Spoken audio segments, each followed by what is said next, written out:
Good evening, everyone. Welcome to Woodforest Bank Stadium here tonight for this 13-6A district encounter between the Conroe Tigers and the home team Oak Ridge War Eagles.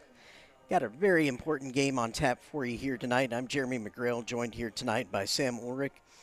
And this game is very important in the playoff race, given that currently Conroe and Oak Ridge find themselves about mid-table in the district, so the winner in this game tonight will gain a considerable leg up in the race for one of the four playoff spots from this district. So both of these teams have plenty of motivation to come out here tonight, Sam, and try and get a win in what could likely determine one of the four playoff spots in this district. Yeah, so the key to this game is going to be who wins the battle in the trenches. This is an Oak Ridge team who has some big guys up front. You know, they have Joseph Ajonye going to Georgia, and they also have number one linebacker in the nation, Justin Williams. Yep. And so those are some scary guys. And on the other side, on the offense for Conroe, you're starting a freshman quarterback, and he looked calm last week. In his time, he played in the second half. His brother is the original starting quarterback, but he is currently on the sideline tonight, a little bit injured, and so his brother's going to take the reins. And from what I was hearing, the Christian Nunley, his older brother, the starting quarterback, he's got full confidence in his little brother. He goes, "My little brother's got this." So it's going to be a good game. Cam Nunley, the starting quarterback for tonight, doesn't have any touchdowns, but also doesn't have any interceptions on the year. So it's going to be, he's got to settle in. It's to be a game of which team settles in first and which team doesn't commit turnovers. Yep, all good points. We're going to have some sponsor commercials come up here in a minute. We will come back to you as we're just over 9 minutes away from kickoff here tonight and bringing these teams out.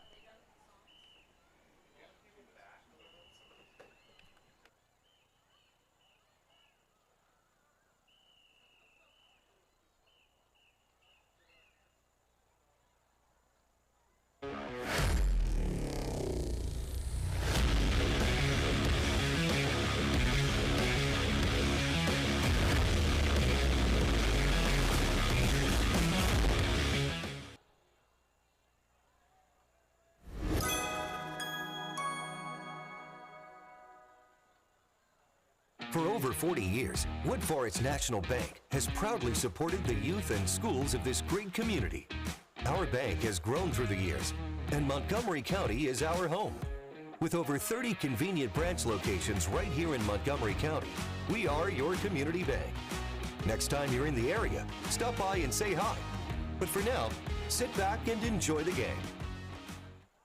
Shopping for a new or used vehicle, or just looking for a place for good, reliable service? Go with the name you know. Gullo Ford, Gullo Mazda, and Gullo Toyota. The Gullo family has been serving the Conroe Woodlands area since 1970. So the next time you're shopping for a new or used vehicle, or just need service, do yourself a favor and go see Gullo Toyota, Gullo Mazda, and Gullo Ford. Or log on anytime at GulloAuto.com. Gullo, let's drive. This is Donnie Buckaloo with Buckaloo Chevrolet. After 2.5 years, I'm proud to say we have new Chevrolets in stock today and are receiving new inventory daily. At Buckaloo Chevrolet, what you see is what you get. We don't charge market adjustments or added equipment you don't want. The price you see is the price you pay, so don't pay over MSRP. On I-45 in Conroe or shop BuckalooChevrolet.com. It's a better buy at Buckaloo.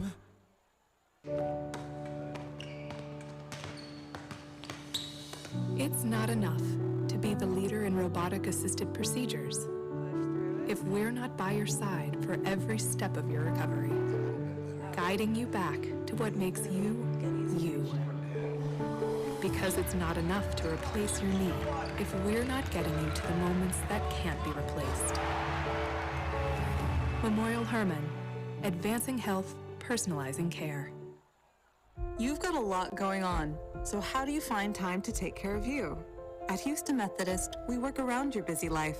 There's same-day visits when you're sick, online scheduling with specialists, access to all your records through MyChart, and video visits 24/7 if you need urgent care. Bringing you Houston Methodist's expertise, wherever, whenever you need it. That's the difference between practicing medicine and leading it. Houston Methodist, leading medicine.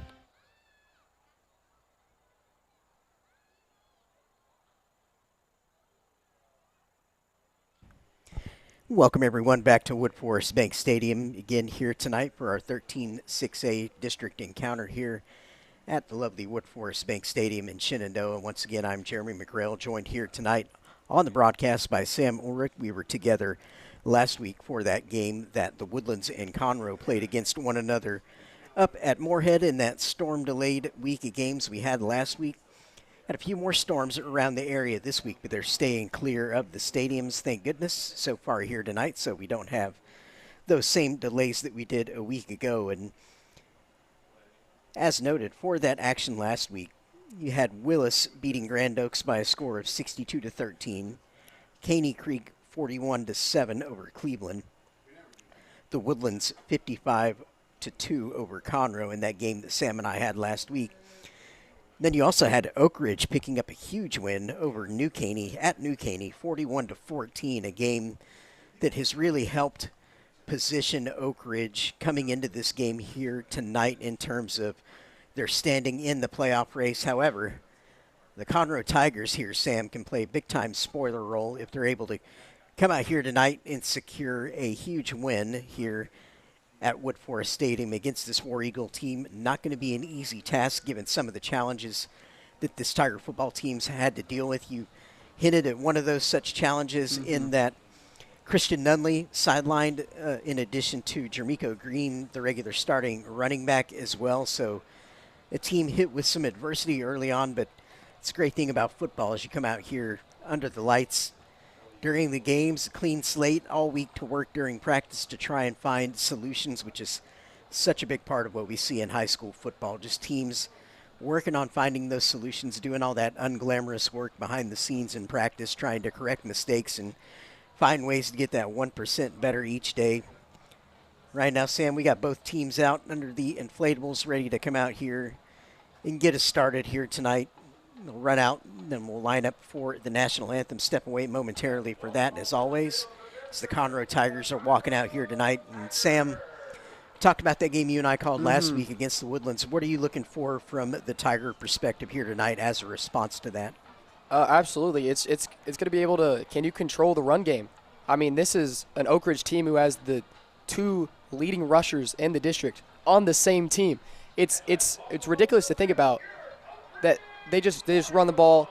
They run the ball at will and will run all over you. And this is an issue that Conroe has been facing all year is can we stop the run? We saw last week Conroe was absolutely getting run all over by the Woodlands. It just seemed about every play it was about a 60-plus yard rushing touchdown.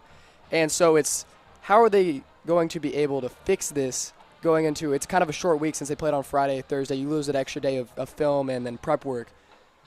But yeah, it's a good point on the preparation, Sam. Yeah, they've got to try and get it turned around on the short schedule, as you mentioned. And, yeah, Larry DeBose and Frankie Arthur, two big-time running backs for the War Eagles, as you rightly noted. And everything Oak Ridge does on offense kind of centers around those two and getting them going in the ground game. And they've had some really good quarterback play as well from Adam Trosclair, senior quarterback, taking over for a 3-year starter this season. Not an easy thing to do to step in, but Trosclair's done an admirable job of just that.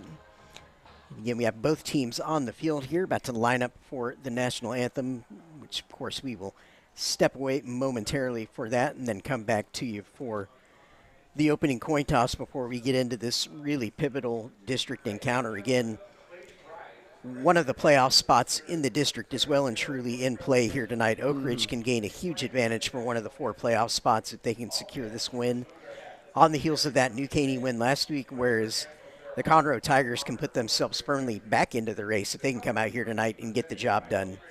National anthem coming up, and then we will be right back with you for the start of the game.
And with that rousing rendition of our national anthem, we are ready to put the football down on the tee and get it going here tonight, Sam. Really looking forward to seeing what Conroe has as a response to the last couple of weeks, which have obviously not gone their way in those tough losses to Willis and the Woodlands. But again, it's a long season, clean slate. Each week you step on the field, so that's the mentality they've got to come into here tonight. Clean slate mentally and try and put their best foot forward against Oak Ridge from the War Eagle perspective. Huge momentum in their corner following that win over New Caney last week. So these captains, led by Justin Williams, Faber Awodian, Larry DeBose, and number 7, Vance Virgilio, will want to come out here tonight, keep that positive momentum going. Oak Ridge, a team that came into this season with high hopes, certainly planning to be among the top 4 in this district coming in. And that win against New Caney last week kind of confirming what those expectations were at the beginning of the year in terms of putting the War Eagles in play for one of the 4 spots. But of course, every week in this district is a fight. And given they are sitting right around the middle, they need to make sure they come out here tonight, get the job done so they don't lose out on any key tiebreakers. Because again, the Conroe Tigers, Sam, are a great example from last year as to the power of what a win this time of year can be. Because was won by Conroe. They deferred their choice to the second half. Conroe win the toss, defer to the second half. Oak Ridge is going to start with the football. Because Sam, last year Conroe sitting about mid-table in the district, and then came out and picked up a huge win over Willis that proved to be the difference in Conroe getting into the playoffs. Definitely was. And you know, Conroe, this is kind of the tough part of their schedule. I mean, 3 straight weeks. If we look at the district stats, I mean, you're coming off Willis, the Woodlands, and then now Oak Ridge, which are the top 3 offenses in the district. So it's kind of this tough part in the schedule, but it's how are you going to battle through after that? And so if Conroe loses tonight, they're basically going to have to win out if they want a chance to make the playoffs. So this is what makes this game so important. And yep, those tiebreakers are crucial when it comes to getting in. And again, just like we've been mentioning with that Willis game last year that got Conroe in the postseason, a 4-point win. I believe it was a 28-24 game. And that was the difference between getting in and having to stay home, you know, that first week of the playoffs. So these games are crucial. So Arjit Singh has the ball down on the tee for the Tigers as we get ready to kick this thing off here tonight. We appreciate having all of you on this Conroe ISD broadcast. Encourage you to please like and subscribe. Subscribe to both channels, Woodforest Bank Stadium and Moorhead. Singh gets us started here tonight, going to be fielded by Oak Ridge. Going to bring the ball out over the 20, has some room around the right side, going to hit the sideline, chop down around the 30. On the return there for Oak Ridge, number 80, Ricky Stukes, a junior. As Conroe won and deferred the opening toss, so it's the War Eagle offense we're going to get a first look at here tonight. So, Sam, early chance for the Tiger defense to show some lessons learned from last week here and see if they can make it a little bit more difficult for the War Eagles to establish the run. Definitely. It's like Frankie Arthur, the first man in the backfield tonight for Oak Ridge, but as mentioned, he will rotate with Larry DeBose. They're going to go right to him. Off tackle around the left side, stacked up for just a 2-yard gain, so promising early sign there from the Conroe D. Bring up 2nd and 8. Very promising start there, and if you're this Conroe defense, you kind of got to go with the mentality is if they're going to beat us through the air. I mean, like, prove to us that you can beat us through the air. Yeah, and that's what Oak Ridge is challenging right away. They're going right at the run game, and no surprise there. And DeBose is actually split out at receiver here to start, which was the original position that he occupied as a sophomore. 5-yard penalty, 2nd down. Offsides, got Conroe to jump there, so the War Eagles going to move it ahead, make it 2nd and 2. 4-wide shotgun for Oak Ridge. Trosclair, quick pass. That is Larry DeBose going to catch it, make the first man miss. He's going to have the first down. Good short space quickness from DeBose there. It's the chains move.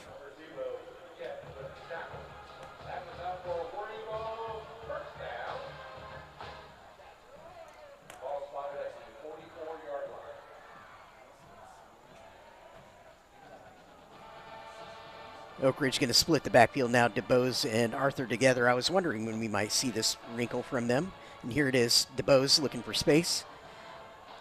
Up the middle for just a few yards. Again, Conroe trying to be much tighter this week, doing it so far here tonight on the first plays. They've got to keep that up to have a chance here tonight. Much harder to play defense when you're giving up chunks in the running game. Absolutely, and they've come out tonight, and Oak Ridge's first 2 run plays held them to 3 yards or less, so that's a good start for Conroe. Yep, 4 wide shotgun here for Oak Ridge. Handoff up the middle. Arthur into some space, going to have the first down, 7-yard gain. As the chains move, and now Oak Ridge into Conroe territory. Oak Ridge moving north to south. Going to stay in the 4 wide set, 2x2. Motion into the backfield now, showing power. That's what they're going to run. Going to Arthur, bounces off of the tackle and rumbles forward for an 8-yard gain. Good tough running by Frankie Arthur. You know, Arthur and DeBose, both 3-year starters in this offense, been getting it done for a lot of games in this district now. This senior class for Oak Ridge is one of their better ones. Absolutely. That they've ever had, actually.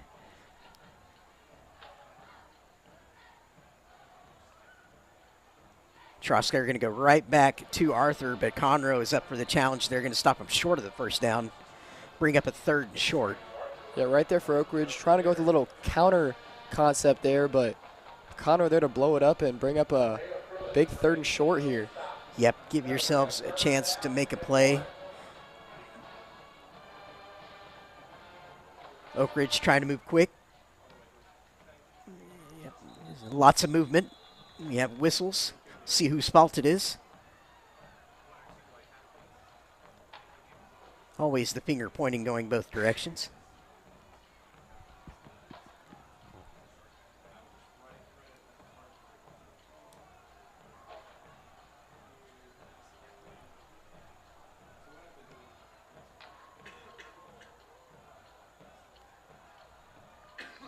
Offsides, defense number 10.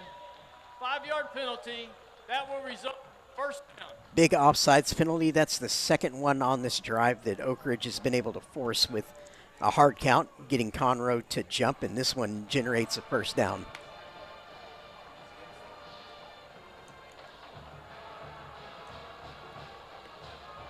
Troskler going to pull it this time, looking for the out route. Nobody home, so he throws it away. Good defense by the Conroe Tigers there. Bring up 2nd and 10.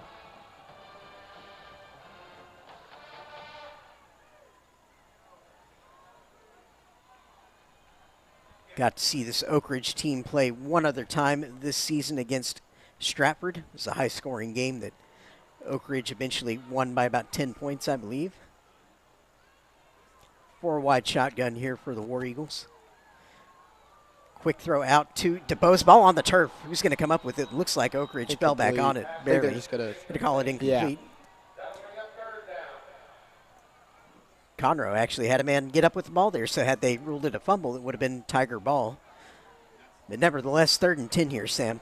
Yeah, this is, I guess the first time we'll see a 3rd down play more than likely, as the last time Tigers held in the 3rd down, we got a offsides penalty called there, so we'll see what happens here. More than likely going through the air, but you never know. Yep, 4 wide shotgun here for Troskler. He is back to pass, looking deep.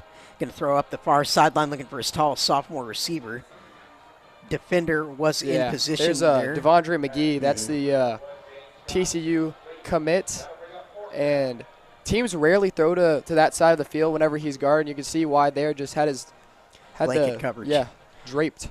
Yep, forcing the 4th and long. And James Scott in that Stratford game I mentioned made a ton of huge plays in that one. Very impressive sophomore receiver that the War Eagles have in their ranks currently. I was really impressed with him, and they love to throw him those kind of 50-50 balls because they're confident with his 6'3" height that he's going to come down with them.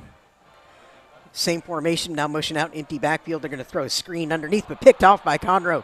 Going back the other way across midfield, down to the 42-yard line of Oak Ridge. Huge defensive play for the Tigers, and that is exactly what you need to do in a game this important. Absolutely. I believe that was number 92, Jane Ramos. And he's known for getting to the quarterback, usually not picking off the quarterback. So I think that's a big moment there for him, the big man getting the INT and setting his team up into enemy territory. Yep, that is what we call a big Mo play, as in momentum. Early on there, huge play. It was a middle screen attempt by Oak Ridge, and that's a play that can go for a long way if you hit it just right. But Conroe had the bodies in the middle to block the avenue for the pass, and well intercepted. So first look at the Tiger offense coming out, 5 wide empty backfield. I believe it's the Wildcat. Cam Nunley. Oh, Wildcat here first. They're going to hand off around the right side, sweep into space. First down up the sideline. They're not going to catch him. 10-5, touchdown, Conroe Tigers.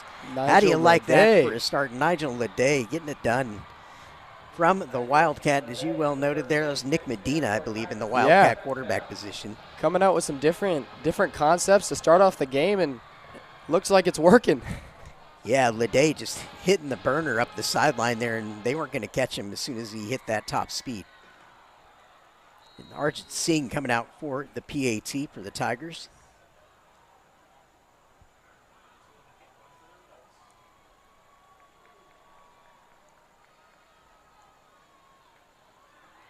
Ball is through and good, so Conroe Tigers going to take a 7-0 lead, capitalizing on that forced turnover. Just need one play following that interception to punch it in through Nigel Leday. Perfect start for the Conroe Tigers here, Sam.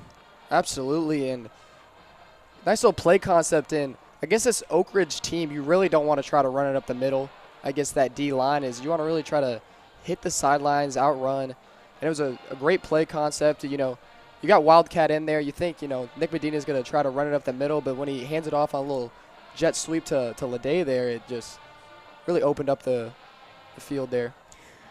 Yeah, it's a nice creative call from the offensive coordinator, Rhett Bomar there. That's typically a package that you would see more in the red zone, and even kind of 10-yard line and in is kind of a close, more goal line type package. So to break it out there at midfield was a nice wrinkle that I'm sure had the War Eagle defense caught well off guard. Yeah, and more than likely they had that play scripted for the first time they got on the left hash mark, as it was a jet sweep to the right. So just trying to, you know, they had more room to run on that right side when they were up on the left hash mark. So might have been something they had planned to start off early in the game, and they were able to use it and use it effectively as they pick up a 42-yard touchdown. Yep, and here is Singh once again to send the ball away back to the Oak Ridge return men. Singh going to put his foot into it. Be caught, fielded, run out here, out across the 20, to 25, and rodeo tackled down around the 27. That's one way to do it. This is number 4, I believe. That was Tate Tranum on that tackle, one of the senior leaders on this team.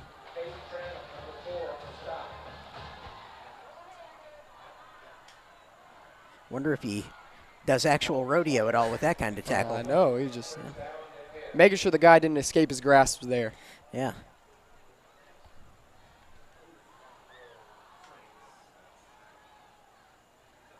Yeah, Tranum, middle linebacker here, as you see lined up in the starting defense for the Tigers.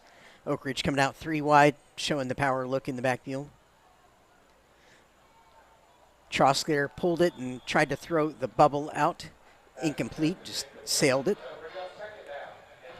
2nd and 10, so Conroe defense managing to stay in good down and distance situations here so far tonight, because they are not so far giving up chunks in the running game, aside from a play, I think, aside from a play or two. And it's we've seen 4 straight pass plays from Oak Ridge, I believe actually 5 with that interception, so something that isn't really their style.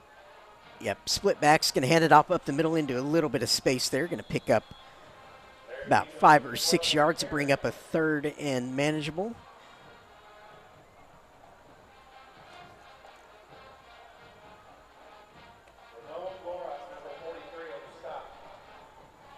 Trosk there is going to signal to play to his lineman. 3rd and 4.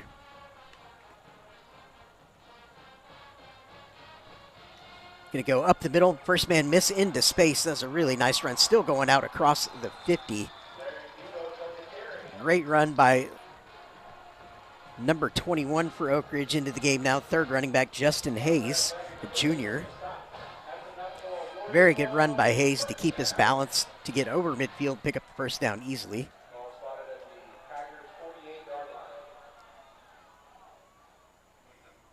And you know Hayes is good if he can get carries off of the likes of DeBose and Arthur. He must be pretty darn talented. And here he is once again, going to try and work the middle. No gain, well defended by Conroe. Like the first man off the pile there was Roman Lara, Jr. for Tigers.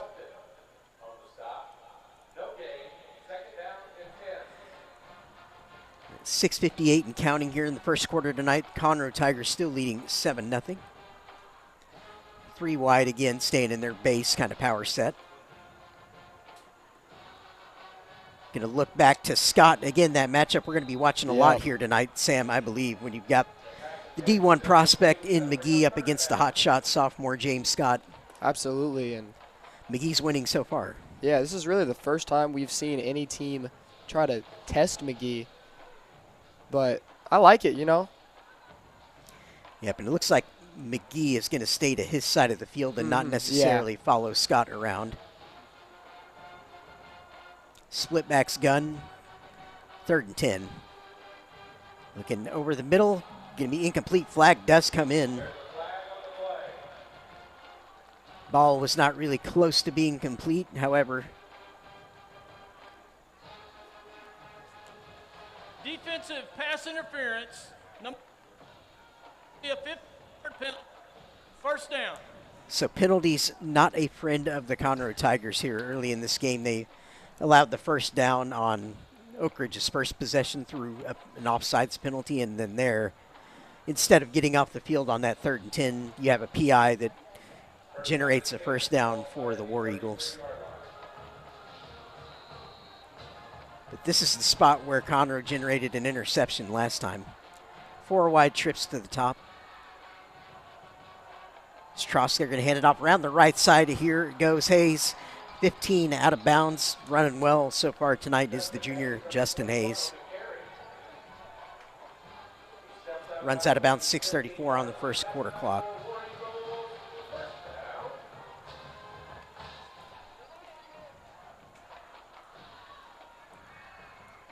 About a 20-yard pickup there. Into the red zone.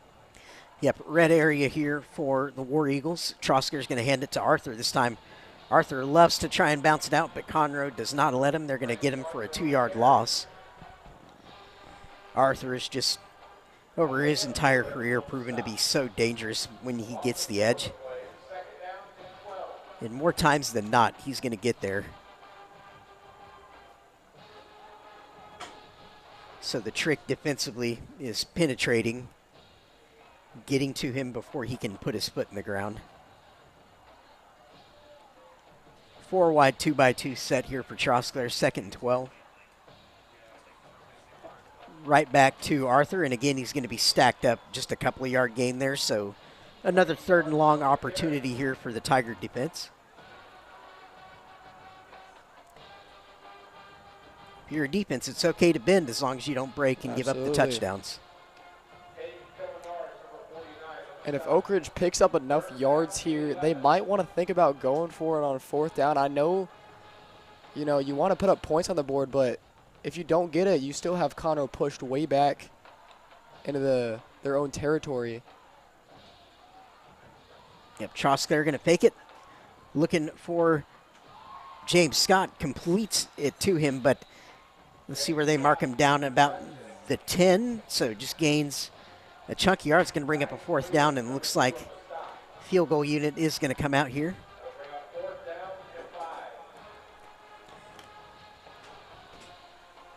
So pending the outcome of this kick, job done by the Conroe defense to keep the War Eagles out of the end zone, but still the kick to come here for Oak Ridge. Marcus Erstad looks like on for the kick. And that will be good. So our score is going to move to Conroe 7, Oak Ridge 3 with 4:39 to go in the first quarter. Tiger defense proving up for it so far here tonight, playing much better than they have the last couple of weeks against super talented offenses in Willis and the Woodlands. Up against another talented team here tonight, but so far doing what I would call a pretty good job so far against the run. Even though they have allowed a few plays, they're not allowing touchdowns. No, that's the great point you bring up is, limiting those home run plays. And so must have been a focus for this Conroe defense. You give up probably, I'd say, close to 400 rushing yards last week. And so that was probably a factor going into this week is, hey, we have to stop the run. And so looking good out of this Conroe defense so far. And this Oak Ridge defense, they've only allowed there that one play. So we're going to see them try to, bounce back, get a quick 3 and out, kind of shift the momentum back to the Oak Ridge side. Yeah, it's hard to believe we're a good ways through the first quarter and Conroe offense has run one play. Absolutely, yeah.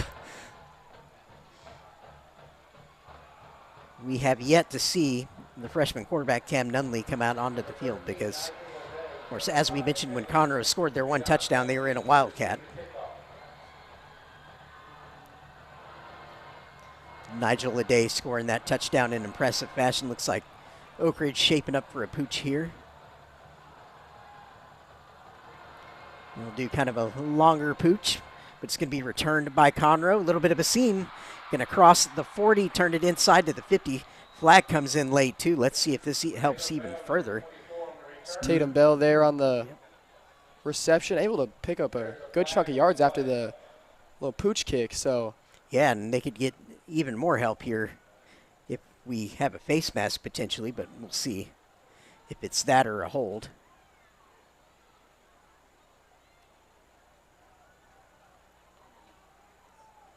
Moving the ball back. Does appear that way. During the return, holding on the receiving team, number 7, 10-yard penalty from the spot of the foul, first down. So still not terrible field position here to start on their own 36-yard line for the Tigers. Not as good as it could have been, of course, but we will see how the offense mixes it up here on their second possession. See if they're going to go Wildcat again. It looks like it. Here comes Medina. No, I believe Cam Nunley is back there, and Medina's in the backfield. So. Oh, there he is with him. Yeah.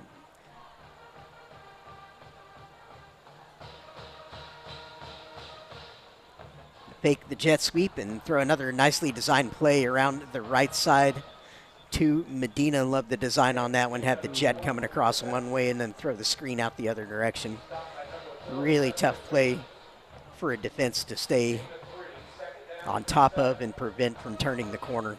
And Justin Williams was there, and I thought Medina was going to hit the edge, but I saw Justin Williams. That is some legit closing speed there. Was able to push him out on the sideline, and that's what makes him so talented. Yep, he's going to Georgia for a reason. Quick throw out to the left. And again, well defended by Oak Ridge. The touchdown man, Leday, on that catch. Going to bring up third and about 5.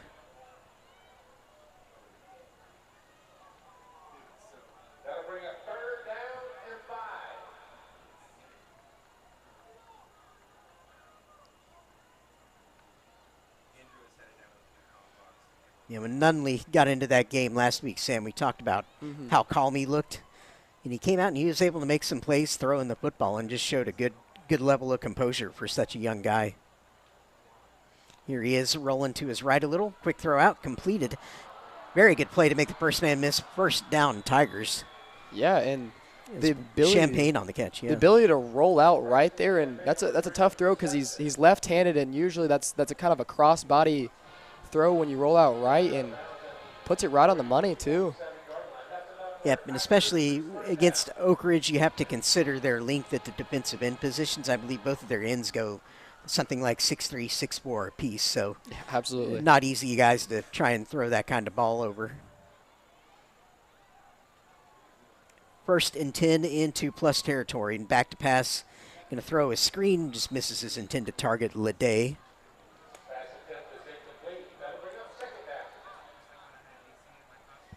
And you have to think Nunley has been well coached up all week in terms of the quickness in which he may have to get rid of the football against this talented defensive front of Oak Ridge. Not a ton of leisure time back there in the pocket this week, Sam. Definitely not when you got, 2 Georgia commits. And when you're a freshman out there, you're going to be, I would be scared if I was out there. Yeah. Yep, handoff up the gut. That's Medina. Great move through the hole there. A really outstanding piece of running. Just over the 40 down to the 39. And they can go for it here. 4th and 2, of course, out of field goal range. I believe it's 3rd down. Is it 3rd down? Yeah. Yeah. They were quick with the chain movement. I thought they were going to 4th. Yeah, 3rd and 2. Even better news for Conroe. Trying to get him to 4th down already. Come out 3 wide shotgun here for Nunley. Motion across the formation, hand up the middle, but just knocked down. Justin Williams, one of the first men getting up. Stop for no gain, 4th down. We're going to cut away so the player can receive some attention here on the field. Again, in the district this week, got, in addition to our game here tonight, of course, we're the only Thursday night game going on in the district. So we hope you're all joining us on this YouTube live stream as a result. Tomorrow night we have Cleveland at Willis, College Park at Caney Creek. That'll be the game played up in Moorhead tomorrow night. You can join David Laney on that call. And then right back here tomorrow night, you're going to have Grand Oaks against the Woodlands Highlanders. It'll be Jackson Cochran calling that game. And the bye team this week will be New Caney. So the district standings coming into the games this week, Willis Wildcats and the Woodlands Highlanders tied for that top spot. 3-0 records apiece. College Park is also still undefeated. They had a bye week last week, so they're 2-0. And then behind them you have Oak Ridge at 1-1 in district. And then Caney Creek, Grand Oaks, and Conroe High are all tied for 5th place with 1-2 district records. And then Cleveland is 0-2, New Caney 0-3 at the bottom of the district. So if the playoffs started right this moment, your representatives from this district would be Willis, the Woodlands, College Park, and Oak Ridge. The Division I representatives in that case would be the Woodlands and College Park. In the D2 reps would be Willis and Oak Ridge if the playoffs ended right now. However, long way to go until we've got to place those teams just yet. And it was nutty last year, and I promise you it'll be the same this year with all the ebbs and flows we've seen in the district. Absolutely. I expect more plot twists before we're done here, Sam. And, what kind of feels like the game of the year is going to be that Willis versus the Woodlands game. You got just 2 absolutely amazingly talented quarterbacks, both going to play at, Power 5 schools. And so that's going to be a really fun game. Yep, so here we go, 4th and 4. Whistle's going to blow the play dead. Versus Conroe had the punt team on, attempting to pin the War Eagles, at least so far, but calling a timeout. See if they reconsider coming out of the break here, Sam. That would be fun. Yeah, and the Conroe punter is Arjit Singh. And so he's also the kicker. And I believe before the game I saw him warming up. I think he might be the emergency quarterback in this case. He's played some quarterback in the past for this Conroe team at the JV level, I believe. So. Yep, with all of that, you might as well add popcorn salesman, too, to their resume. You're going to have all that. That is a multi-tool player. The proverbial 5-tool player, as we say in baseball. Yep.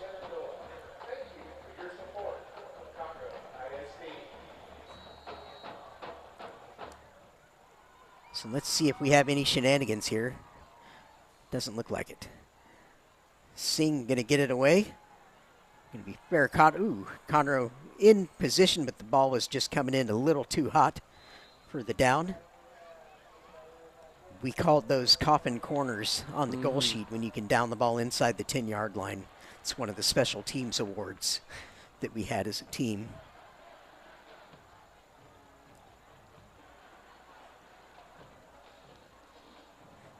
They probably call it something else now, but that's what we call it. No, I think they still do. 2:25 on the clock in the first quarter. Good to know some traditions are still alive. Yeah. I believe the refs are conversing to see where they're going to spot the ball, if it's going to be the Conroe player touched it or if they're going to say it was a touchback.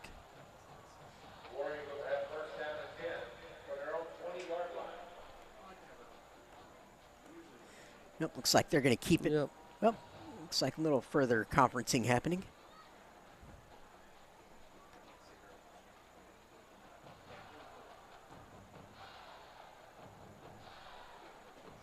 Nope, they're just going to flip the hash here. Going to place the ball on the right hash. There we go.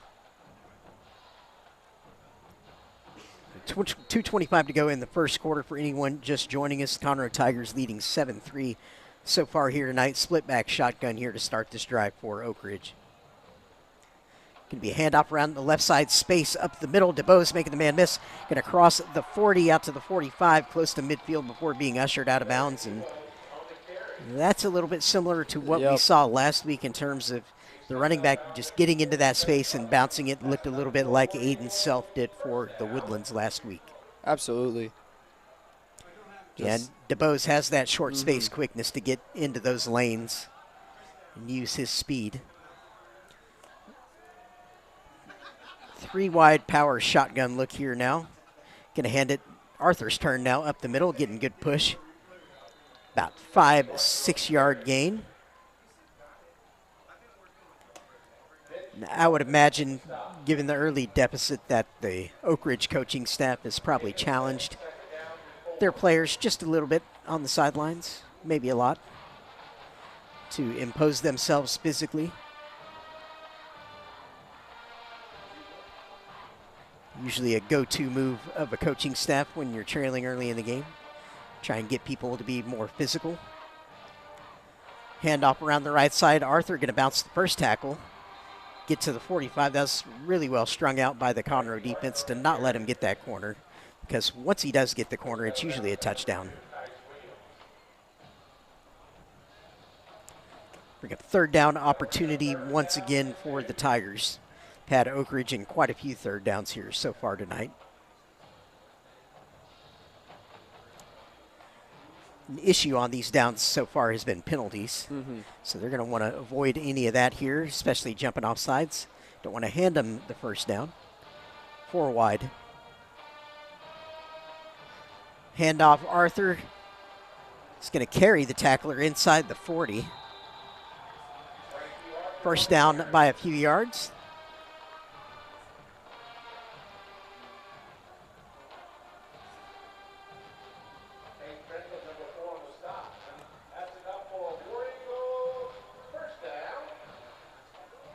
And this is kind of more the Oak Ridge team we're used to seeing as a really ground and pound, and that's what we're seeing this drive. All run strictly this drive. So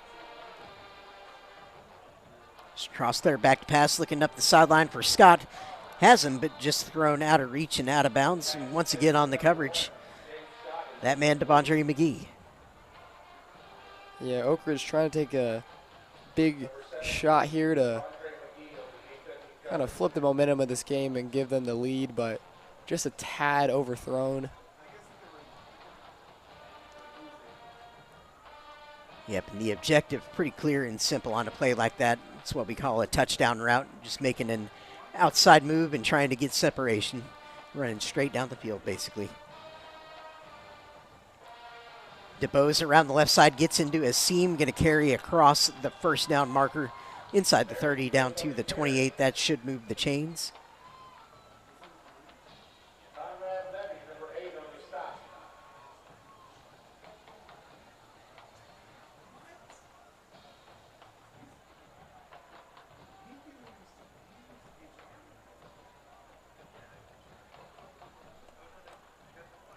Yep, now the chains will move. They were taking a second there to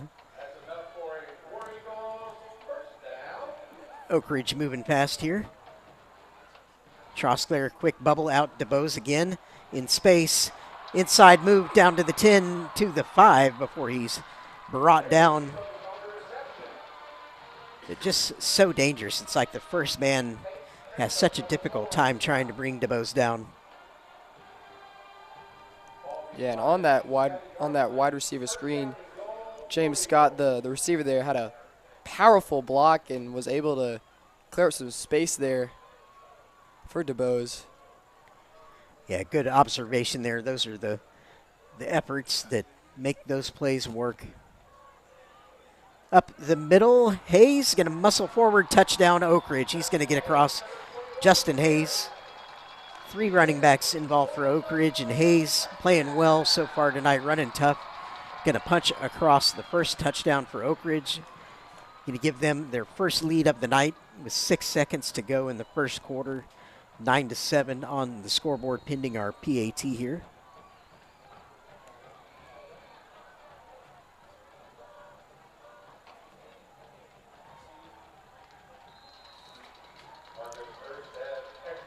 The kick is up and good for Marcus Erstad, the junior kicker for the War Eagles.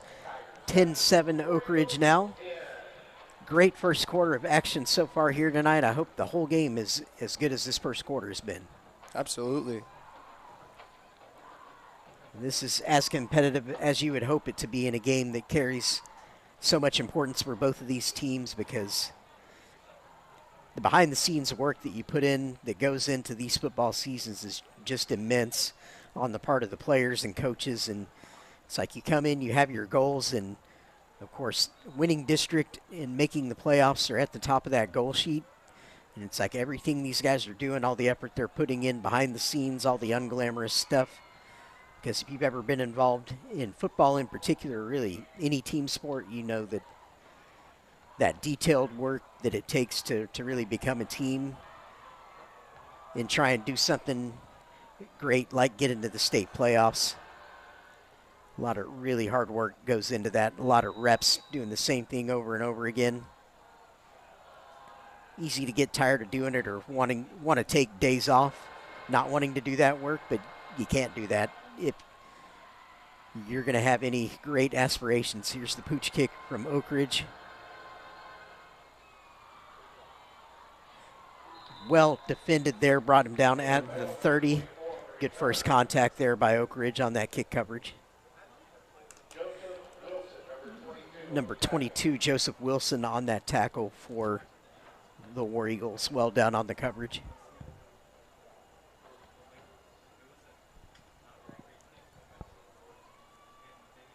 Conroe will come out here, and more than likely this will be the last play of the quarter. Yep, last play of the quarter here, most likely with just 2 seconds remaining.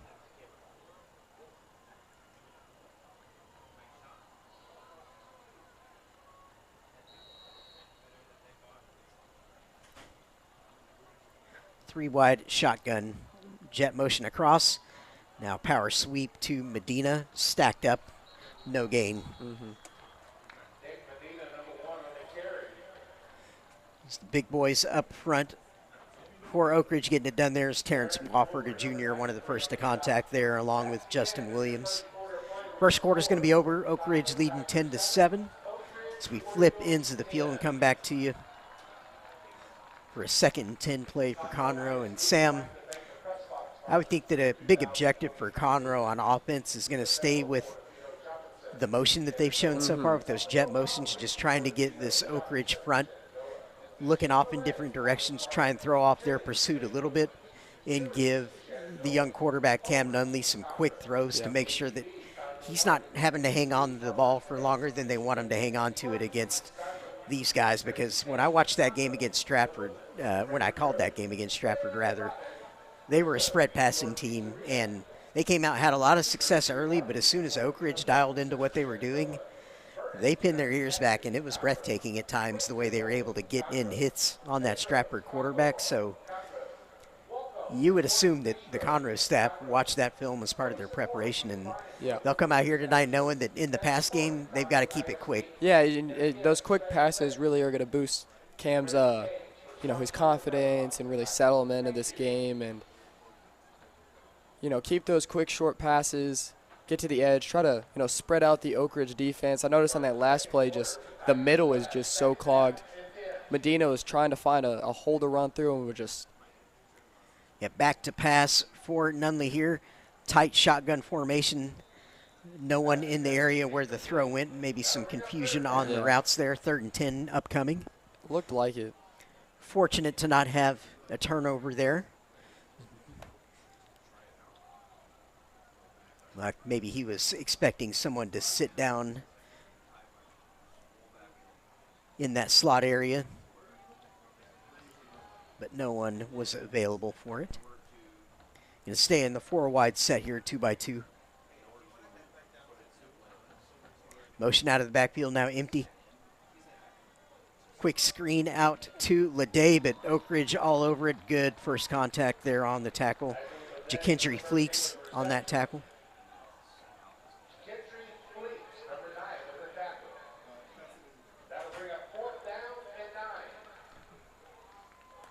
On that 4th down, bring out Singh in the punting team for the Tigers. Just a lone deep man back for Oak Ridge.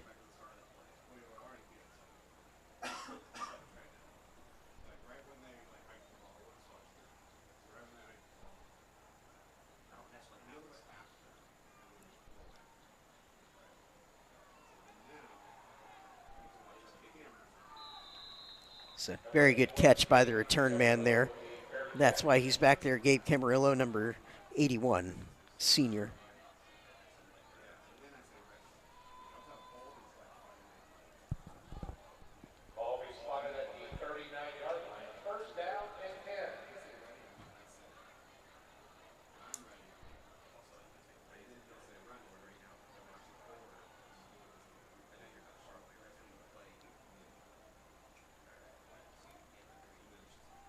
Oak Ridge going to come out 4 wide receivers trips to the tops here. Moving from south to north. Going to throw that quick bubble out to DeBose once again. Looks like he got caught looking upfield maybe a little too early on that when he looked back at his quarterback and said, "That was mine." Yeah, just a high little throw.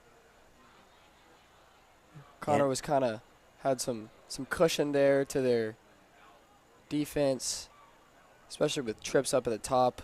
Trying to, tear off a big play there, but got a little too excited and just dropped the ball. Split backfield here now for Oak Ridge. Going to be sweep to Frankie Arthur. Well stacked up there by Conroe. They're going to prevent him from gaining anything, bring up a 3rd and long. So a nice opportunity for the Tigers to get a 3 and out here. Yeah, this is a big play for the Conroe defense, especially since the last 2 drives, Oak Ridge able to put up points. First, the second drive of the game, able to put it on the field goal, and then the 3rd drive of the game, able to get into the end zone. So this Conroe defense really needs this big stop here. Back to pass, Trosclair. Going to try and run it up the middle. He is a good athlete. Going to push it across midfield. Easy first down. And again, against Stratford, showed some ability to running the ball. That's the first time we've seen it tonight. Going to get up to the Conroe 43-yard line, it looks like, where the spot is. Big first down. Going to stay in that 3x1, 4 wide set here to start.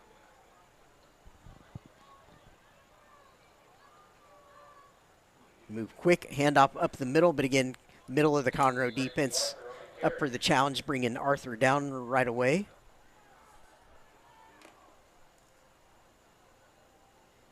Everyone in this district knows by now you cannot let that man get to the second level or get his full stride going, because it's typically lights out when he does. And the Conroe defense knows that. As you said, I think everybody in the district knows that. And yeah, they ought to by now.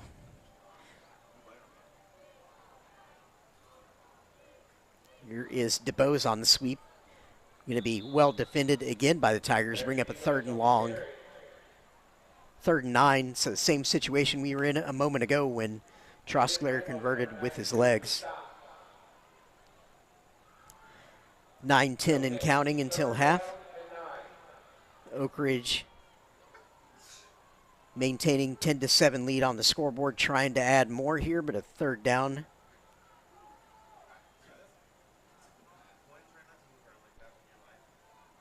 Back to pass, looking up that far sideline like he has a couple times tonight. Now Trosclair's going to try and bounce it around the left side.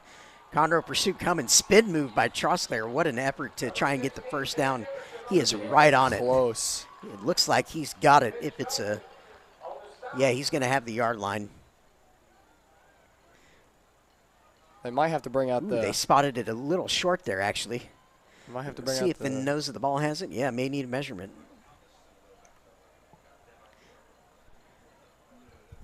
I noticed on that play, Sam, yeah, that coverage for Conroe came down in a hurry. They're going to move quick. Now, timeout. Conroe, of course, not wanting to allow that quick snap. They want to talk about it. Of course, make sure they get the right alignment, right plan. Yeah, it looked like the initial spot was going to be right on that down marker, but then they spotted it short. Yeah, and this is one of the plays we might see a quarterback sneak, or if you're the Philadelphia Eagles, the kind of just the quarterback push, where you get right behind the quarterback and just push them through. I don't know if we've seen that really in the high school level yet, but. Yeah, I'm thinking, yeah, either straight ahead with Arthur, most likely. He's the power back of the two, of course. But, again, they've got three extremely capable running backs in Arthur, DeBose, and Hayes. I would expect one of those three to be going right up the gut here. Nothing fancy. Just lead blocker and generate that push. You could be equally right there on the sneak. They just want to remove all doubt. Oh, it looks like they're going to give them the first down, actually. Yep, they came out and broke out the credit card, and they're going to move the chains.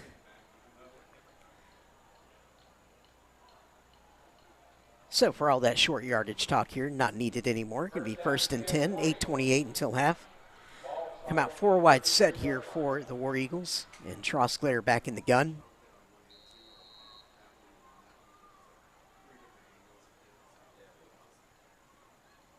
Up the middle into space goes Arthur, puts his foot in the ground, 10-5, touchdown. That is what he does, Frankie Arthur. Touchdown, War Eagles going to extend the lead to 16-7 Oak Ridge with that touchdown run. Just too big of a gap there, and he doesn't really need that kind of space.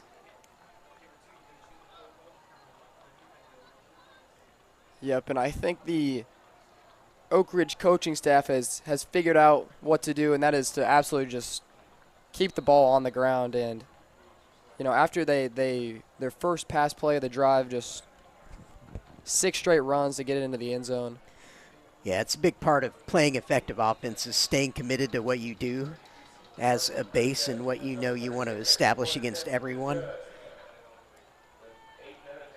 And when you have 3 talented backs that you can run at people, you've always got fresh legs in the game. Not an easy thing for a defense to contend with. And that PAT is going to extend the lead to 17-7 for Oak Ridge. So they've scored 17 unanswered points here after Conroe scored the first points of the night. So, yeah, big moment in the game coming up here for the Tiger offense. Or special teams if they end up making a play here on the return. To make sure they stay in this football game, you can't let it get away from you, obviously. So that's the big objective right now.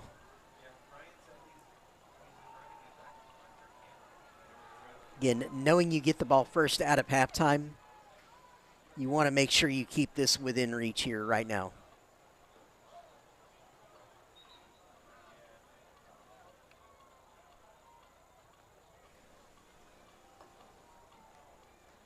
Yeah, Conroe, they might come out on this offense, and, you know, what worked for them on the first drive was that wildcat play, so we might see some of the wildcat, kind of some funky-looking motion plays, really trying to confuse that Oak Ridge defense. Yeah, it may be time for some more fun when they come out with the design. We'll see what they come up with. Ball down for the kick. Be pooched. It's going to be far enough back to be returned. Let's see what happens here. There's going to be space. We can get around that corner. But Oak Ridge flies up, very well done on that tackle. Looked like he had a chance, and that was Arinza Jeckham on the tackle, senior defensive back for Oak Ridge, one of the team leaders on this defense, actually. In my opinion, he's the best cover man that Oak Ridge has, and showing his value as a special teams player there.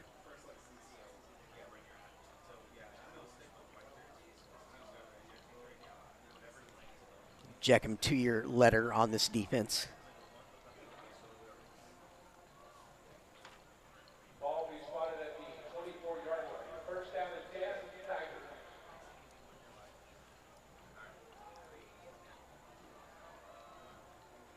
So huge series here for the Conroe offense, to say the least. Nunley back out onto the field. 3 wide shotgun, motion out, empty. He's going to look over the middle, tipped up in the air. Ooh. Justin Williams had a chance there for a massive interception, couldn't bring it in. He is really good at floating into the space and making plays like that, where he surprises the quarterback by being in the area where they don't expect him to be. And when you see him on the field, he is very tall and kind of towers over some of his teammates, and you know, he runs like a DB too. He's very versatile, and you know, there is a reason he's going to Georgia. Yeah, absolutely. List him at 6'2". I wonder if he may be an inch or two taller. Might be a little taller than that. Yeah, they're usually pretty conservative, sometimes on purpose with the roster. Definitely. Heights and weights. Motion across. Quick throw on the screen, going to be complete, but again, strung out, and there's the speed from Justin Williams. Wow, that is serious range there to make that tackle on the sideline. He is everywhere. 3rd and 12. Sideline to sideline coverage. That's a modern linebacker. Absolutely, and definitely a game changer having him out there. Yeah, the best high school linebacker I've ever seen was Derek Johnson, Waco High School, back from 1999 to 01. He played for Texas national title winner and then played several years in the NFL. Williams has a similar prospect rating to what Johnson had back in those days. So if his career turns out anything like what Derek Johnson had, then he wins. Yeah, Johnson was just a cheat code. 6'4", 220-pound middle linebacker with 4.5 speed. You don't see him quite like that anymore, but Williams is kind of a throwback to what the classic middle linebacker used to look like in terms of just being that physically imposing player. But clearly elite athleticism as well to go along with that size. That punt will be downed around the 45-yard line. 7:09 to go until half. Again, Oak Ridge 17-7 up, looking to extend even further here if they can before half. Nearly had an interception that probably would have gone for a touchdown on that last series.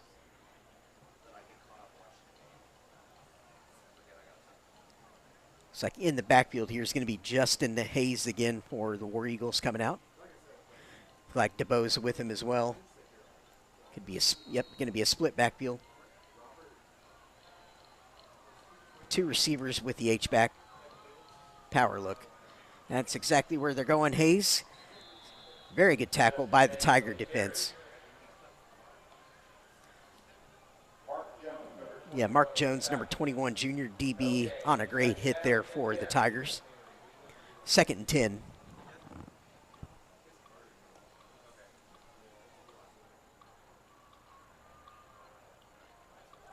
Oak Ridge heavily using that split back formation, and as they should, as we've seen, they've really had 3 running backs that have looked really good tonight, and we know they have the top 2 rushers in the district. And here is DeBose. Again, well defended by Conroe, ready for that run up the middle, doing a good job there. 3rd and 10. Yeah, and on the last drive, Conroe had a couple of 3rd and longs, and Oak Ridge able to pick it up through the quarterback's legs on the last 2 drives. Just Yep, he's got 2 of those. Got to watch him again here. Yep, up to the Tiger defense now to help their offense out and keep them in the game with a chance here. 2x2, going to throw out the screen to Hayes. Has the corner. Going to be close to the first down, but just short, actually. Despite being able to turn that corner, they're going to run him out of bounds 2 yards short, 4th and 2. See if they're going to get aggressive here and try and go for it or pin the Tigers' offense staying on the field right now.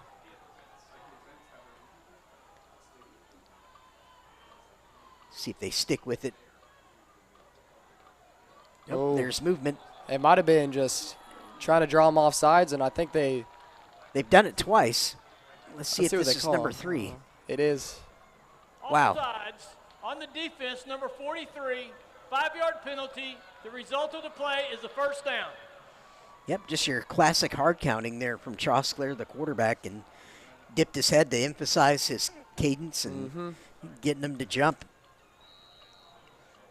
So first down, 5:54 on our clock.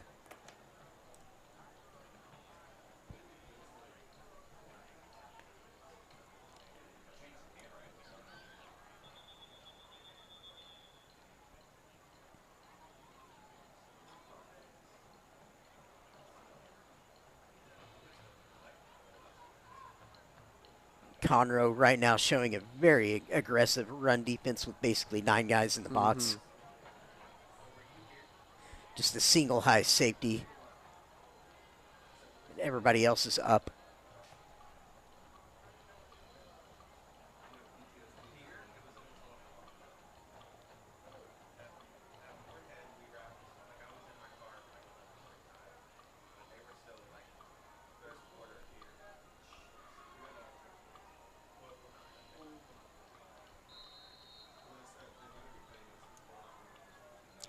First and 10, War Eagles split back gun, 3 wideouts.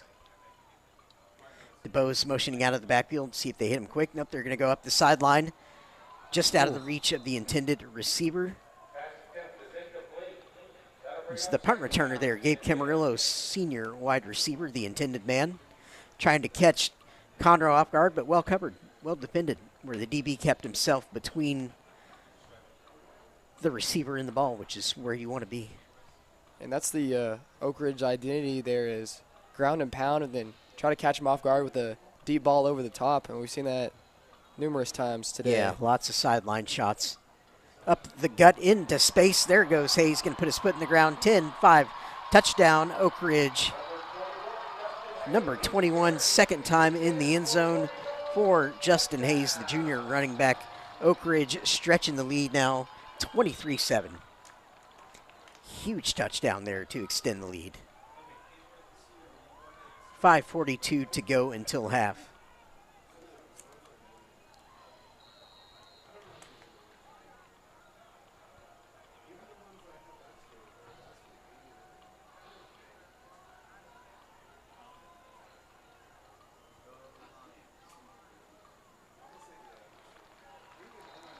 The kick by Erstad, up and good, extending the lead 24-7. Marcus Erstad, junior kicker for Oak Ridge.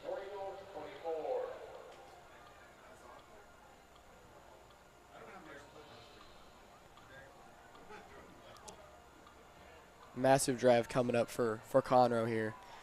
Yeah, absolutely. We keep talking about the importance of trying to keep Oak Ridge within arm's length, and this is when the Tigers need to put something together, however they can do it in terms of the play design and how they end up attacking it. But, yeah, have to get something here going into the locker room, create a little bit of momentum so that when you come out with that first possession of the third quarter, you can potentially be all the way back into the football game.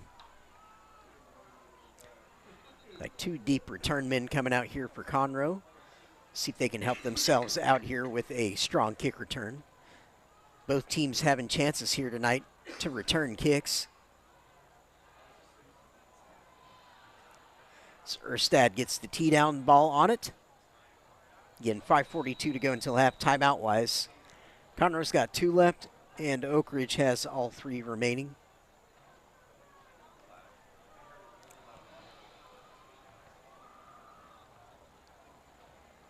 Erstad setting up for the pooch. Short run up.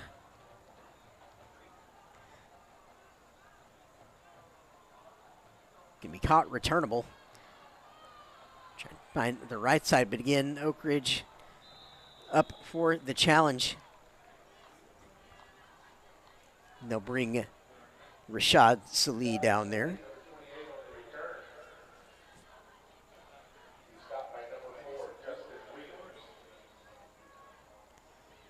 Wonder if we see the Wildcat again here, or if perhaps something like a double pass on. Feel like if you've got any more tricks you want to run tonight, now's the time to pull it out. Yeah. Kind of got to break out of this slump of, you know, a couple 3-and-outs, and then you had a drive where you picked up about 25 yards, but nothing since that first one-play touchdown where we seen anything.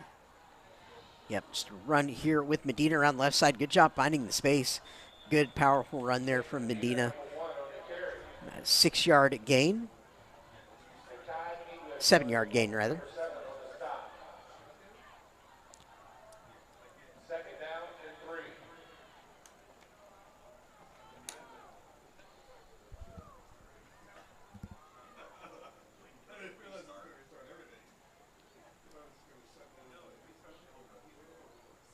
And coming into this season for Conroe, it was expected to be the Christian Nunley and Jermico Green show in the backfield. Both obviously missing here tonight. Stacked up into the backfield is all over that penetration-wise for the War Eagles. I believe first man to contact there, the big man, Joseph Jonah Ajanye, also going to Georgia. So 2 players on the same defense, both going to Georgia. Defending national champions. And they are known for their defense. So when you kind of think of, you know, which college usually has the best defense, you got to think it might be those Georgia Bulldogs. Back to Bass here, rolling right. Kind of tough little screen, but he did dump it in there accurately. It was actually a really good throw, considering the pressure applied. And again, the pressure was applied by Jonah Ajanye. Big number 99 disrupting, forcing the 4th and 6 here. Yep, Joseph, he actually attended Conroe High School, and then he transferred to Oak Ridge halfway through his sophomore year. So I had some classes with Joseph. We went to junior high together. Great guy, and excited to see what future has for him. Yeah, obviously supremely talented on the football, and good to get some inside info as well from you. Yeah, it's really difficult to keep up with the transfers these days that happen all over the place now, I feel like. You know, definitely during the summer, you're trying to gauge these teams based on what they have coming back. You've got to find out first now who all has transferred.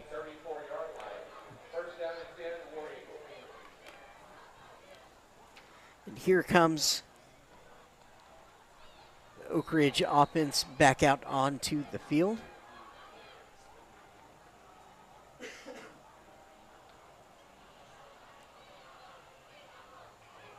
Run up the middle.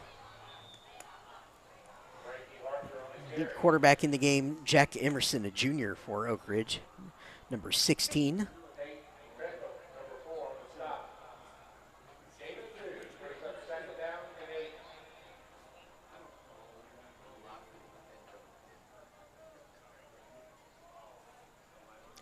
Second and 8.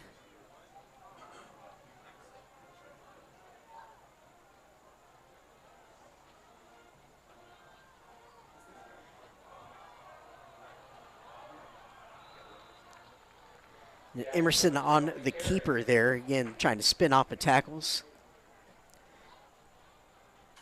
Bring up a 3rd and medium.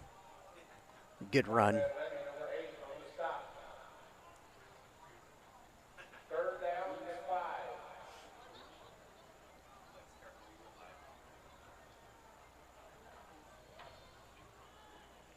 I've only just now realized that I've been shortchanging Emerson. He's been in for the last couple of series, at least, I believe.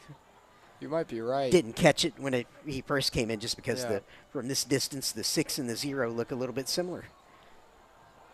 Around the left side, well caught by Frankie Arthur is going to turn up the sideline as he does get out across to midfield and move the chains. I believe I just saw some lightning to our south.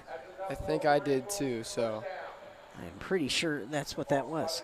240 edge, saw another little bit going on there up in the clouds. Yeah, even though we've avoided so far the situation we had last week, there have been kind of popcorn storms in the area. Here is Arthur plowing up the middle, out to midfield this time. We near 2 minutes remaining until half. And Oak Ridge leading 24-7, attempting for more here, heading into the locker room. So I extend a sincere apology to Jack Emerson and his family who may be watching this stream that didn't catch him as soon as he got into the game. Here is DeBoe's right side sweep, trying to get what he can. Forces his way ahead for a few yards.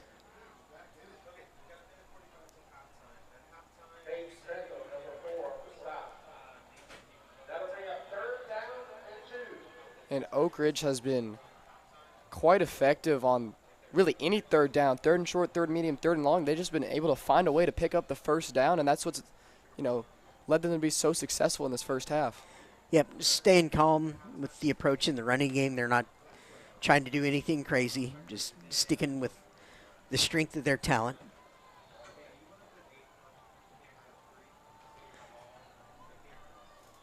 Again, to go right ahead, right on the marker. Again, Oak Ridge has 3 timeouts remaining to 2 for Conroe. So you would expect those to come into play here now.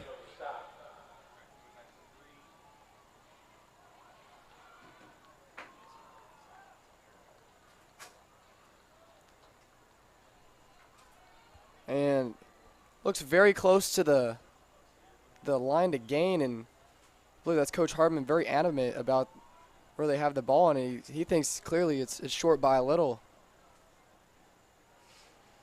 Nose of the ball right on the yard marker. They might bring out the chains. I think he'll have it. If the chains are correctly positioned, that is.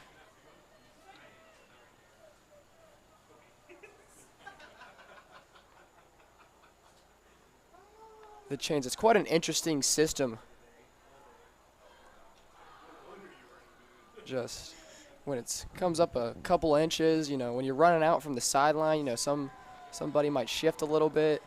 Yeah, you would imagine in 2023 that we would be just shooting the ball with like a Starlink satellite by now or something. I was thinking about that the other day, watching some football, and I mean, every sport, things evolve, and this is something we really haven't seen much in football, is the classic 10-yard chains. Yeah, you'd think Elon Musk would have something by now, like a first down reader of some kind. Like laser that shoots across the first field. Down laser, yeah, exactly. 1:05 to go and counting until half. We're going to get clock's going to run actually here. As Oak Ridge runs this play, looking for the pass. Some heavy contact down the field. Nothing doing flag-wise. No laundry. Incomplete. Clock's going to stop. 57 seconds.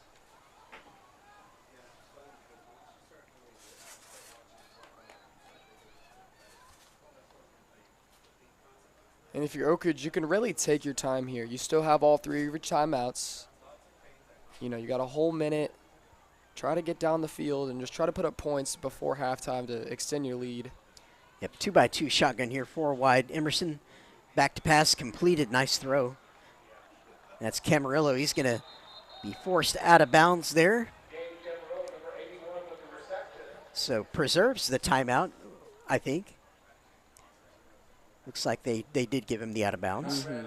Sometimes they're not that generous, and they'll wind the clock on you.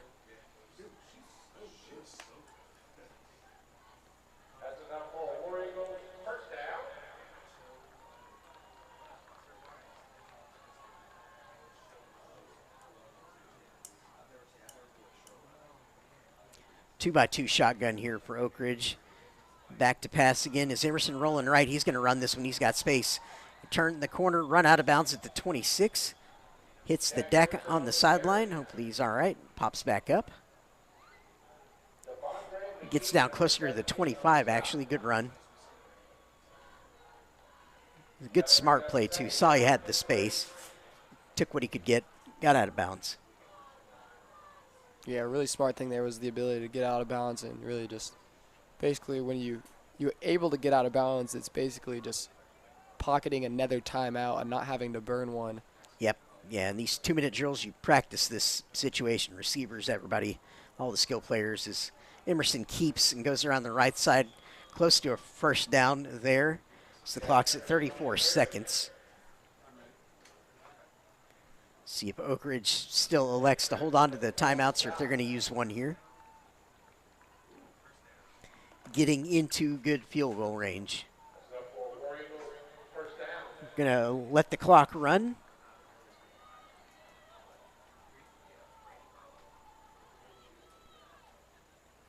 Back to pass, going to look for Scott.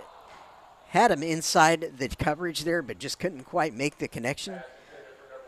Would want that throw back because Scott got inside the DB there, had the position to make the catch if the ball is thrown to his body.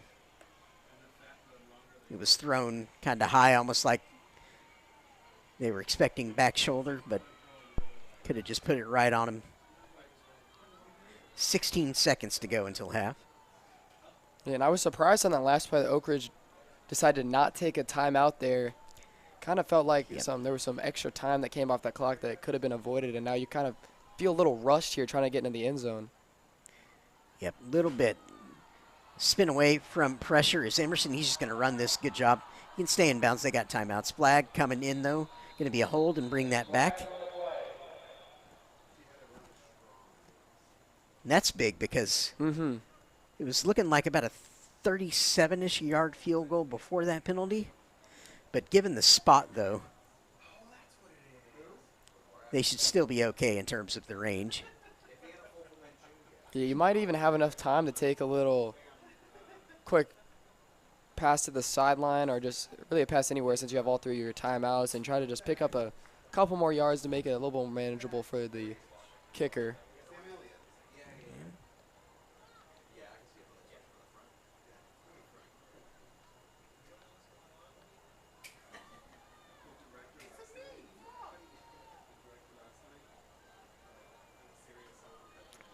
The referees are still discussing, so they might. Yeah.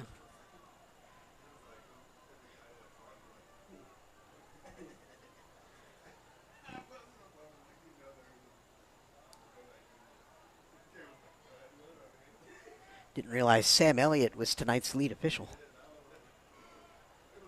Holding famed Western actor and defense, apparently official as well. That is declined. First down, Oak Ridge. Timeout, Oak Ridge. So holding on the defense there, which actually helps Oak Ridge.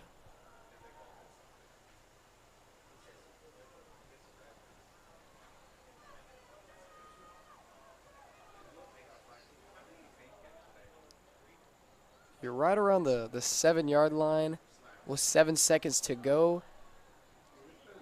Big time play call here for Oak Ridge. Probably have time to maybe a little fade route to the back of the end zone for Scott.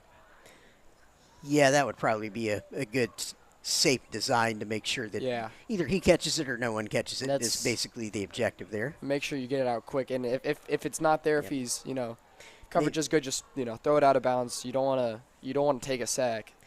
Yeah, and with the ball being on the left hash, they can use the wide side of the field for that fade route if they want. Give the quarterback a little bit more space to land that throw.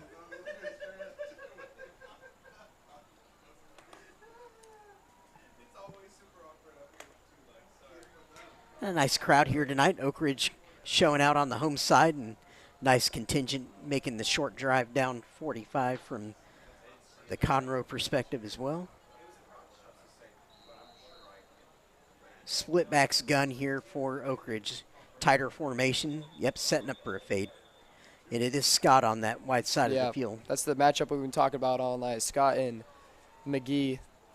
Yeah, you wonder. You can do a couple of things there design-wise if they stay in that same formation. One, Scott kind of runs the fade route, which we've kind of expected, or if they want to get fancy, they can have Scott go on more of a post route, and then the inside receiver runs a corner route. So you have a post-corner concept, and you hope that Scott's threat pulls a safety inside with him, and then you get the corner route Conroe's isolated third off and of that. final timeout of the first half. Yeah, Conroe there taking the timeout, trying to see what formation Oak Ridge came out in, and will we see Oak Ridge change up that formation that came out in the split back?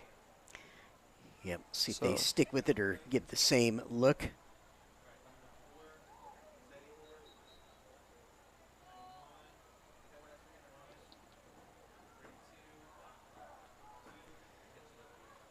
It's like this time going to be a slight adjustment. Now it's just Scott's going to go to the wide side, but he's splitting out wider, actually setting up for a slant route now. Going to be a handoff left side, bold call, but it's going to go into the end zone, touchdown Arthur. Power play around the left side. Takes it into the end zone for his second touchdown of the night. So 2 touchdowns apiece for both Frankie Arthur and Justin Hayes here tonight. Extending the lead to 30-7 for the War Eagles. 2 seconds to go until half. And that was about as calm of a 2-minute drill as you'll ever see from an offense. It was executed to perfection there from the War Eagles. Nothing crazy, just grounded and pounded for most of the drive. Bought their time down to the second, basically. PAT through there by the kicker, 36 Marcus Erstad Jr. Extending the lead 31-7 to Oak Ridge War Eagles. And as mentioned off the top in the pregame, Oak Ridge will go a long way towards securing one of the 4 playoff spots by winning this game here tonight. Will not be a done deal, of course, but when you start looking at things like tie breaks, that big win they got over New Caney last week, they can get another win under their belt this week. That's just more items in their favor with regard to a postseason bid, which is where this team would have expected to be with the number of 3-year starters they have sprinkled throughout their entire roster. Just a really experienced team. And as mentioned, going in, one of the more talented Oak Ridge teams, in my opinion. Some really special athletes in this senior class that you don't see come around very often. Yeah, and Oak Ridge, the way they've been able to progress throughout the season, the opening week losses against Brenham, and then coming back. That was a head-scratcher. Yeah, beating Stratford week 2, and then, they had that tough loss to the Woodlands, but then that absolutely commanding victory over New Caney, in which just the week before that, New Caney only lost to the Woodlands by 7, and then for Oak Ridge to go to New Caney, win by double digits shows their progression throughout the season. It was a great point and a real head turner on that one. Squib kick can be caught and fielded. Showing 1 second on the clock. See if Conroe gets to run a play. It looks like they will. We're not going to the locker room just yet, so hang around for 1 second. And weather permitting, of course, we'll be bringing you the halftime, so please stick around on the YouTube channel here to check out the great efforts from both of these schools at halftime. Conroe and Oak Ridge High Schools recognize the hard work those kids are doing. Always said the bands work just as hard as the football teams back in the day. They were out there in the heat with us in August. On the concrete, no less, doing their marching. Run up the middle, and it'll be stacked up, and that's how we're going to go into the locker room. It's going to be Conroe coming out with the first possession in the third quarter when we return. Again, please stick around for halftime. And Sam and I will see you when we come back for the second half.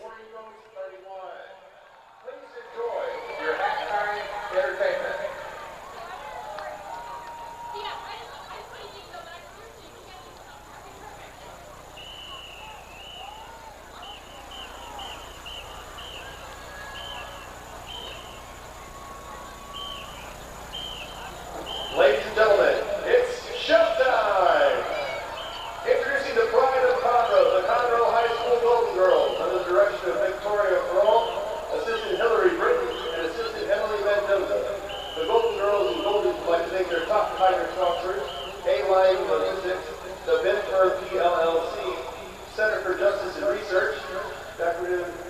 Design Studio, Double R Tires, Pool Works Conroe, True Texas Solar, Denise Norman Lake Conroe Law, S. Thomas Construction, and Rock Solid Precast for their support.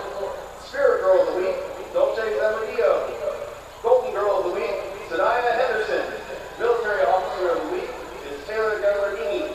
Teacher of the Week is Ms. Wazinski. Social Committee members are Jordan Graham, Mackenzie Johnson, Tamira Oakwalk. Military officers are Lieutenant Taylor Gigliani, Lieutenant Natalie Flores, First Lieutenant Amanda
For Conroe alumni and faithful everywhere, stand proud and rejoice in the greatest high school fight song of all time. Celebrating America's greatest generation from 1947, here is Ed Cannon's Tiger Boogie.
On behalf of Conroe High, we wish the student body, faculty, and staff of Oak Ridge High School a great school year, and we wish the Oak Ridge Band a successful season. The Conroe Tiger Band would like to extend special thanks to the administration of Conroe High School and Conroe ISD for their incredible support. We would also like to thank all of our band parents and band boosters for their tireless efforts in supporting the band and their efforts to reach new heights.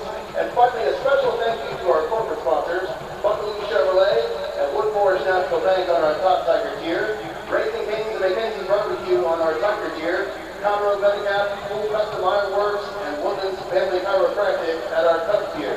And Better Than Best AC, Wood Forest YCFC, Texas Agent Amber Rock County Tree Services, and Pet Bar Conroe on our white tier. Conroe, great students, great school, great parents, a great community. We are Conroe. Sick of Tigers!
And welcome back, everyone, to Woodforest Bank Stadium. We hope you enjoyed that excellent halftime from both the Conroe and Oak Ridge high school marching bands drill teams. Always a good show to watch. Teams are out on the field ready to start the second half here. It'll be Conroe getting the ball first to start the third quarter, with Oak Ridge leading 31-7 after a dominant second quarter by the War Eagles saw them pull away from Conroe after the Tigers actually scored our opening points of the evening, going up 7-0, but 31 unanswered points from Oak Ridge after that opening score from Conroe. And that is how they got this big lead. So here come the War Eagles running back out for the second half. To start out on defense, as mentioned, Justin Williams and company. And Sam, big story in that first half is Oak Ridge really leaning heavily on their running game in that second quarter. And after Conroe kind of did a good job shutting down the run in that first quarter, Oak Ridge just kind of stayed committed to what they wanted to do and eventually started finding the gaps, finding the holes to break through. And there's a couple penalties there that went against Conroe as well in some key moments. But really it was just about Oak Ridge kind of staying true to the game plan they would have come in with. And so now, Conroe Tigers obviously have a monumental task ahead of them here in the second half. Yeah, that's the big thing in the first half that we saw was the amount of penalties Conroe gave up on the defensive end and how many third down conversions Oak Ridge was able to get in that first half. So big thing for that Conroe defense is to be able to get that big stop on third down, and Oak Ridge defense is looking exactly how they wanted to look. Yeah, they have, and got some absolutely big-time players on that side of the ball. We talked about number 4 senior Justin Williams quite a bit in that first half. He made a few just 5-star guy plays. There's no other way to say it there in that first half, just showing almost unlimited range on the field, going on some of those sideline-to-sideline pursuits and nearly coming down with an interception or two. And then you had, of course, Johnny up front on the defensive line, causing havoc as well. Just when you have guys like that, really difficult to keep them from making plays throughout 4 quarters. They're gonna impose their will at some point. They're just too good not to. So you just hope that when they do it, it's not for a play that completely wrecks you or a big turnover. And there's a reason they average. The Oak Ridge defense averages, they only give up 72 yards a game, and that's the big thing for that defense is being able to stop the run, and that's kind of the whole thing Conroe was trying to do today. You got the freshman quarterback in there, try to put the ball on the ground, pick up yards, but it's such a hard task against this powerful Oak Ridge defense. Yeah, great point you make there on their defense. Yeah, just giving up on the ground 72.3 yards a game. In the air, they've allowed 246. So the way to move the ball against them has clearly been in the air. But Conroe, not really what they do. Busted up the sideline here to the 50, inside move into Oak Ridge territory, inside the 40, down to the 38. So that's what they needed to get a spark going here early in the third. It's Jalen Mahan. First time we've really seen him involved here tonight. He was involved a few times last week in that game against the Woodlands. Talented junior. Yeah, currently second in the district in punt return, so he's a very dangerous return man. And last week during that Woodlands game, very incorporated in some motion concepts, some jet sweeps, some orbit bubbles in that backfield. So, yep, we're going to need to see some more of that design here as the offense taking the field in what we call the go zone, meaning anything in the playbook goes when you're in this position. 3 wide receivers showing their base kind of power look, H-back. Back to pass. Going to look post route over the middle, one-on-one coverage. Had a chance, but just couldn't complete it. Had the coverage they wanted. I like this aggressiveness coming out of the half from Conroe. That is, I believe, that's probably the first pass I've seen Cam Nunley attempt that was over 10 yards downfield. So yeah, one of the first times at least that he's been able to kind of cut loose there, looking for Bryson Champagne on that post route. Exactly what they would have wanted coverage-wise. 4 wide. Bubble. Going to be complete. Nice catch by Champagne. Kind of a tricky ball to handle there. Going to advance it for a couple yards. Be a 3rd and 8. Obviously, if you're Conroe, you can't get 24 points back at once, but you can start out by getting 7. And just kind of chipping away here, or attempting to do so in the 3rd. Give yourself an opportunity perhaps in the 4th, but all starts with the first drive here. That kind of feels like you're in that 4-down territory here. Yep, got to have 7s. Looking over the middle again, and Justin Williams underneath the route that Nunley was looking for over the middle. Kind of tried to rifle it in there, but the space closed. Yeah, it looked like he was looking for a little drag concept against the middle, and it looks like there was just nothing there. And maybe if you let that play develop a little more, let I believe that was Tyler Wise get to the more towards the sideline, he had him, but just right there, just nothing really going. And yep, and as you mentioned, 4-down zone here. Yep. Nunley going to show a rollout right, throw the corner out, has a man. Incomplete. Incomplete. Had to look there for a second, make sure he didn't actually come down with that. Looked like he had a chance. Was a pretty good throw there, though. Just receiver wasn't able to. It was in the area. Yeah, actually not Keegan Odell. I think I still have the same roster that's mistake. Zachary Allen. Yeah, Zach we Allen. talked about that last week. The number switch. Yeah, and halfway through the season. I guess. Printed out the same bad initial roster that I had last week. But luckily, I have you here to rescue me, being the Conroe insider. Yeah. You know about these things. It's like Oak Ridge going to open in the trip set here.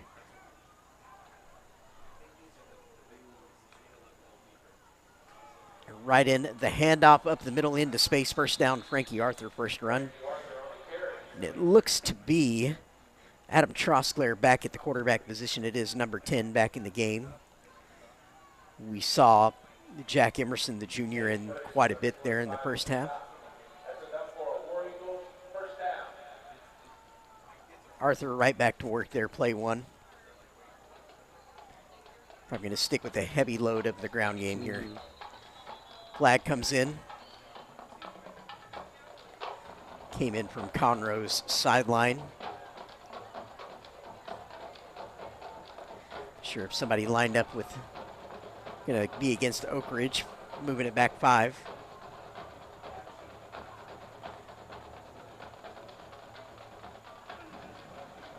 Illegal snap on the offense.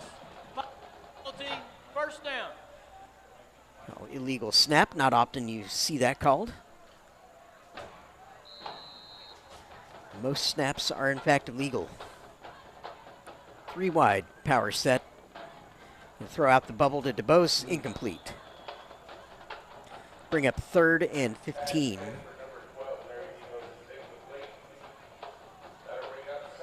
Second down, rather, 2nd and 15. Keep wanting to add downs tonight.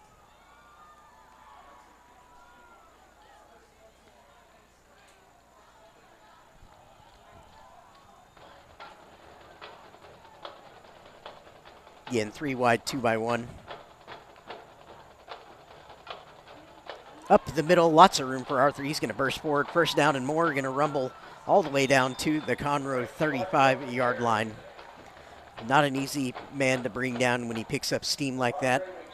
Running through the middle.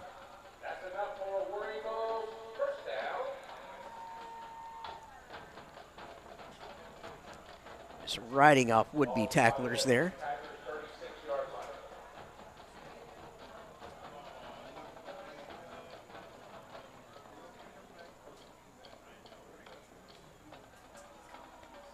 Handoff. DeBose, going to be another first down, just power play.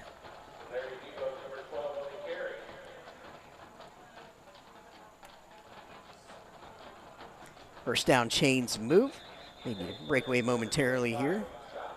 Looks like the player will be able to come up under his own power, always a good sight. They do that, so we'll still have a brief timeout on the field to reset here. Be a first down, Oak Ridge at the 25 of Conroe here when we resume. The other games around the district this week, in addition to ours here tonight, of course, Cleveland at Willis,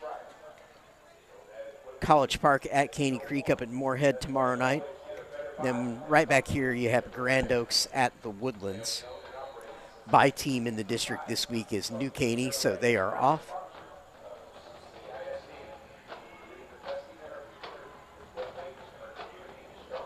Oak Ridge trying to move to 2-1 overall in district if they can secure this win. Whereas Conroe High is sitting at 1-2 in district. Ball will be advanced a few yards by Arthur.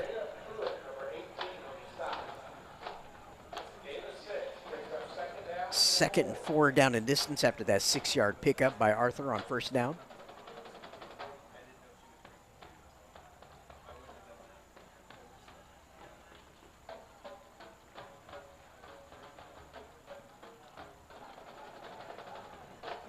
Be Arthur again up the middle, but stopped right away, no gain.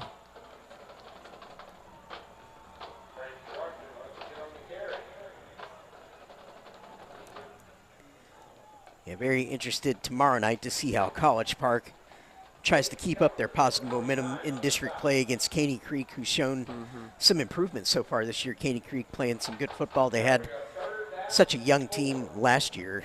It was basically freshmen, sophomores, and juniors largely sprinkled all across their roster, so they've got a lot of those guys back.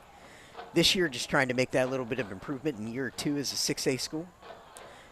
Snap there to DeBose direct. Going to pick up a couple and bring up a 4th and short. See if they go for it They or might bring go for it. Field goal team on perhaps. Leaving the offense out so far, no signs of the kick team coming out. Might as well. You've got Conroe pinned either way. Yeah, if you pick up the first, keep the drive going, and time will keep ticking off that clock. Yep, once again, going to the hard count, trying to create yeah, movement. Nearly get it again, but this time Tigers avoid jumping into that zone and interfering. Handoff direct to Arthur, as you would expect. Trying to make the first man miss right on the stick. Looks to be just over it for a first down. Good power run. Yeah, it looked like he almost got caught there right around the line, but able to fight and pick up those 3 yards to get a big first down to keep the drive churning. Yep, runs with very good balance, just not an easy guy to bring down.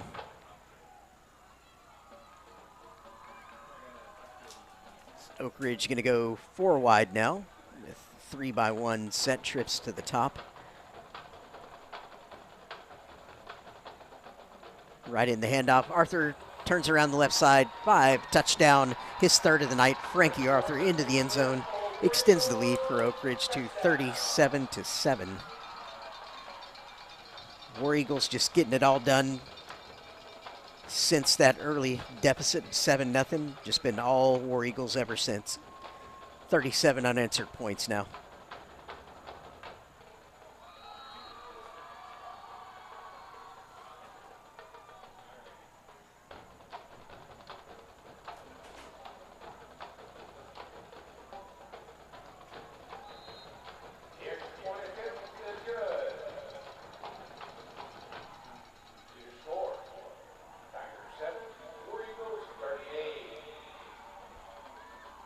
Be 38-7 after that PAT, 7:05 to go in the 3rd.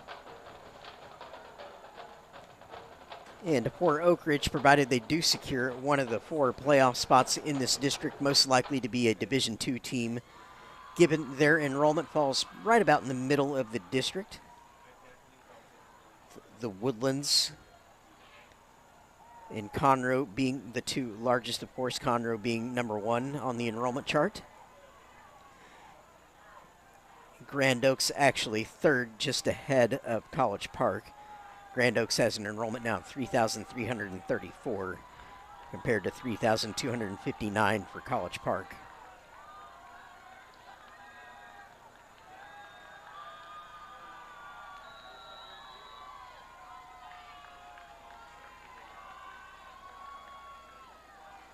As we were discussing earlier in tonight's broadcast, feel like there's going to be a mad dash for that last playoff spot. They could go about any direction when you look at a team like College Park, for example, probably a strong contender.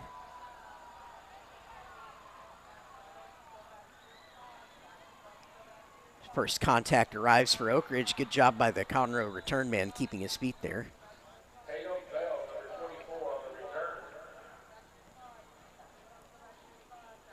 And for Conroe, even with a loss here tonight, mathematically not out of it.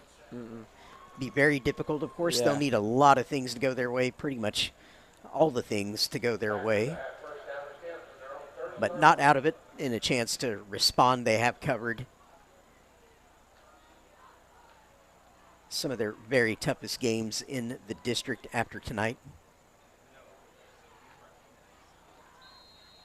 So a chance to potentially rally against the nicer part of the schedule. Orbit motion into the backfield, going to hand it off going the other way. Medina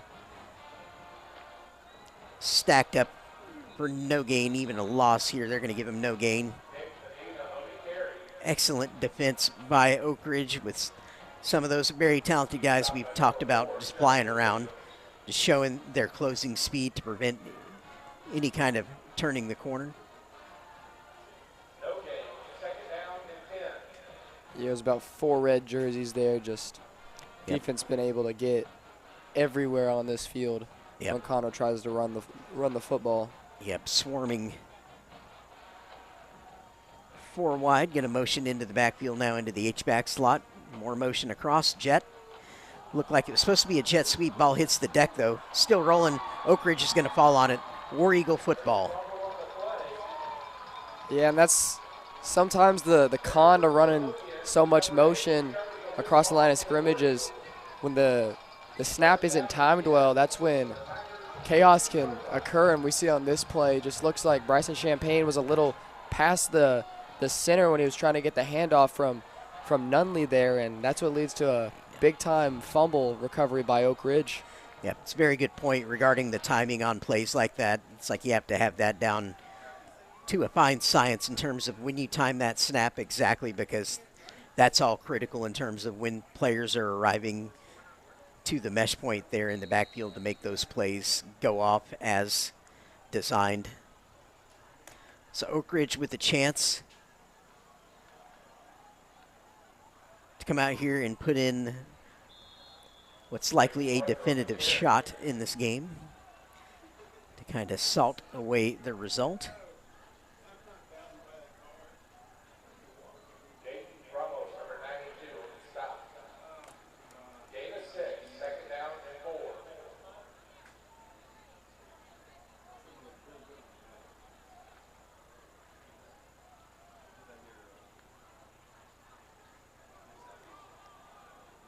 Big-time corner blitz there for Conroe. And yep, bringing the heat, and it arrived well.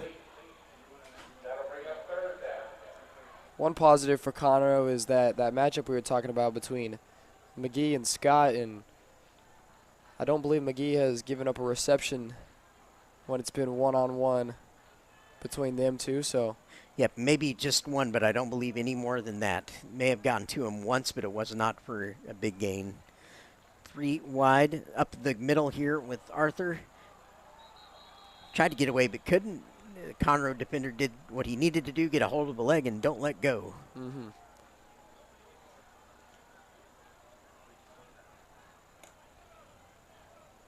Good job of Conroe defense showing fight here, not giving up. They started in a truly terrible position for any defense. When you have a turnover, just pin you back. That's a good positive takeaway for the Tiger defense to look at on film.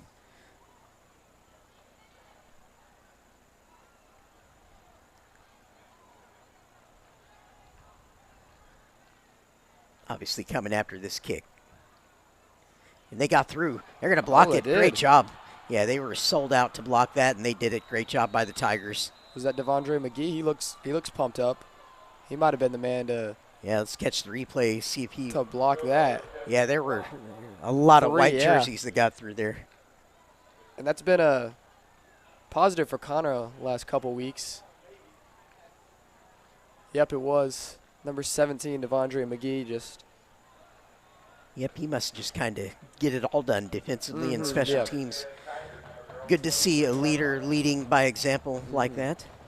Yeah, and that was the only points Conroe was able to put up last week was the blocked PAT taken back for, I guess, 2. I don't know if you would technically call that a touchdown, but. Yeah, things can get pretty grim when you're down on the scoreboard like Conroe is, but when you have leaders on your team making plays like that, it helps keep some morale on the sideline, give you something positive to look at.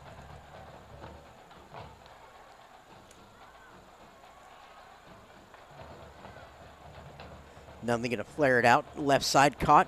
Good inside turn up for the first down.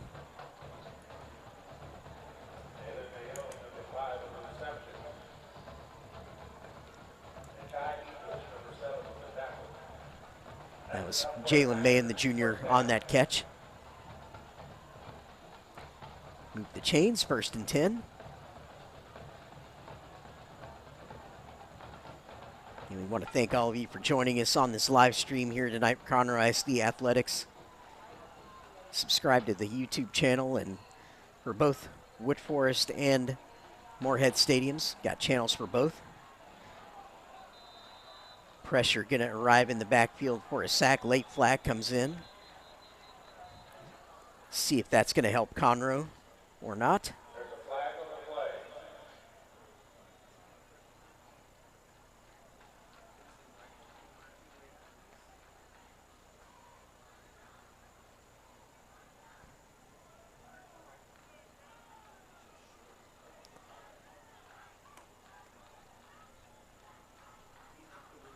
Got 4 referees right about the 32-yard line conversing about the penalty. Yep, lengthy conference here. See what they ended up getting. Was a big-time hit there, so good to see what. A little rough, perhaps. Now, going to explain the call to the Oak Ridge sideline. Probably not going to go over well. Probably not, as the chains are moving in favor of Conroe. Personal foul, unnecessary roughness on the defense, number 99. First down. And the roughness penalty will move the ball out close to midfield, not quite, 48-yard line. 49 rather. Shotgun 4 wide, 2-by-2 formation, motion now in. Back to pass, looking deep, heavy pressure coming up the middle. Escapes it. Good job of quarterbacking, actually, but well covered by Oak Ridge down the field. And I'll give you one guess as to who was in coverage there to break that up. Yep, he's been everywhere. Mr. 5-star, just making freakish plays all over tonight. Yeah, that's the second ball that's kind of dropped right through his hands this game, and he's gonna go back and watch both of those ones that have dropped through his hands and be like, man, I should have had those. Yeah, fun to watch these big-time guys make big-time plays. 2-by-2 shotgun here for Conroe. We tackled for no gain.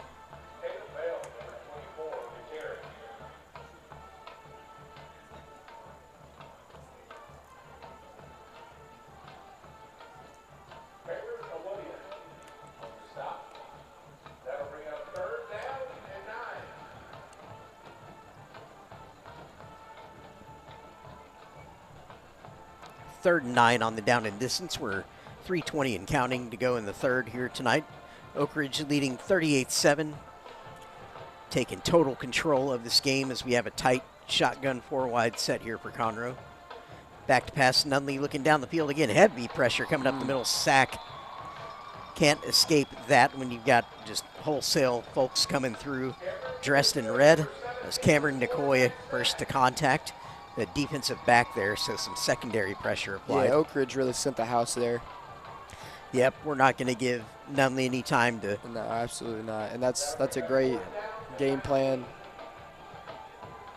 good play execution, knowing that Conroe was rolling out a freshman quarterback and just try to keep him flustered throughout the game. And if you had any idea of trying to go for it on that 4th down, that big sack takes it out of play. Punt away for Conroe. Not returnable. Got to get away from it and take a very favorable bounce for the Tigers. There's the Coffin corner. Going to be downed at the 9-yard line.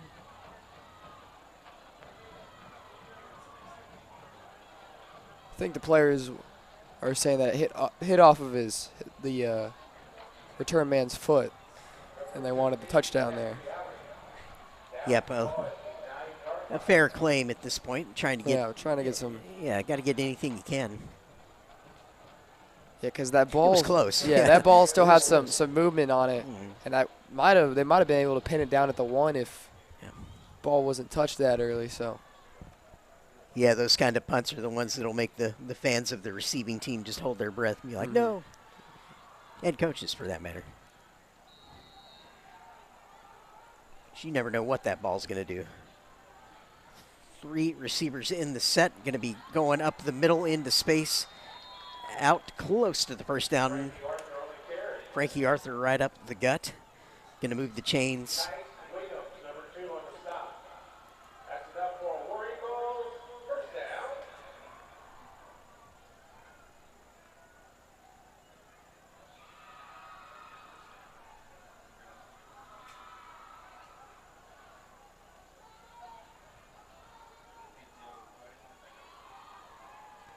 Oak Ridge in a 3-wide set here. 1st and 10. Going to go right back up the middle. Ball hit the turf, though. Did Conroe get on it? I believe they did.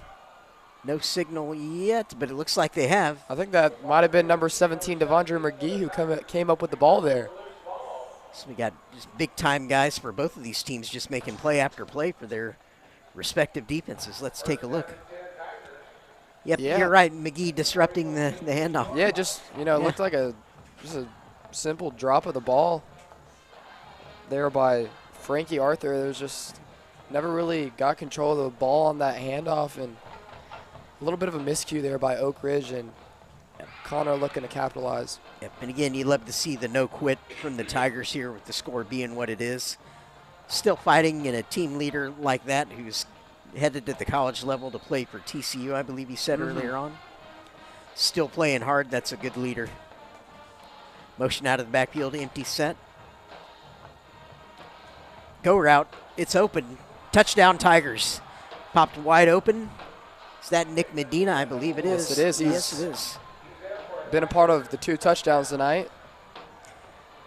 Yep, nice go route by Medina there. Popped wide open. Looked like the defender for Oak Ridge may have stumbled a little bit. If we see the replay after, I believe after the PAT, he started in the backfield there, motioned out, and then he ran his route, and he looked like he flattened one of the defenders going out for a route. Not sure though. I'd like to see that replay because he was wide open on that go route. Yep. Yeah, I saw a red jersey hit the deck there when he turned the corner.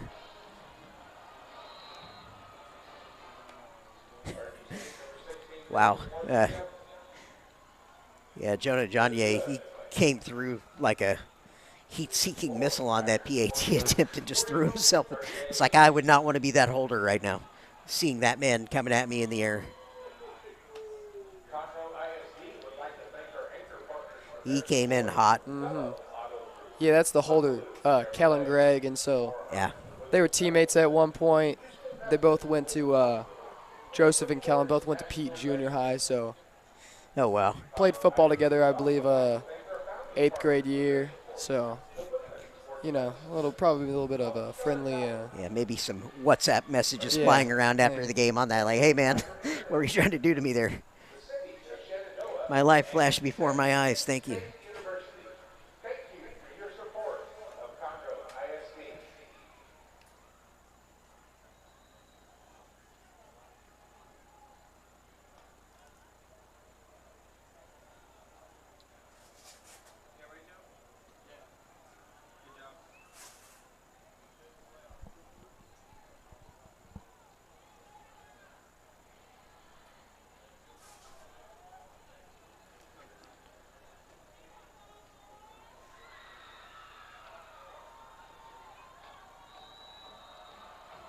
And on this kickoff, never know, might try to catch him off guard. Yep, 38-14 now our score, minute 31 to go in the third quarter. That little bit of just positive momentum that Conroe desperately needed, they finally get it. Arjit Singh, ball down.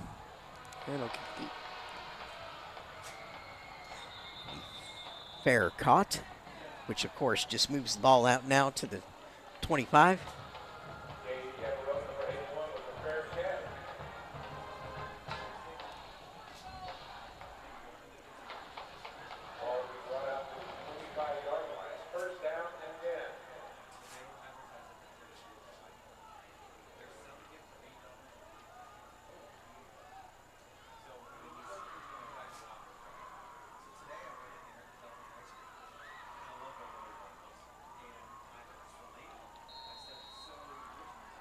Oak Ridge going to start 3 wide shotgun here.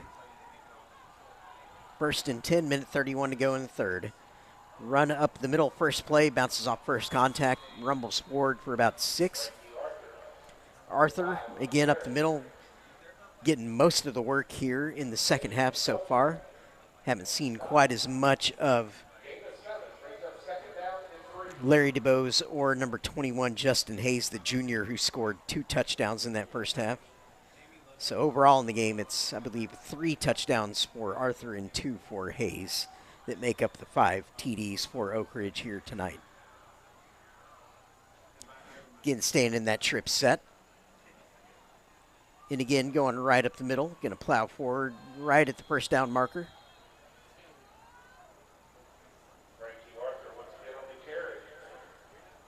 And they'll give him the first down there. Yep, chains are moving.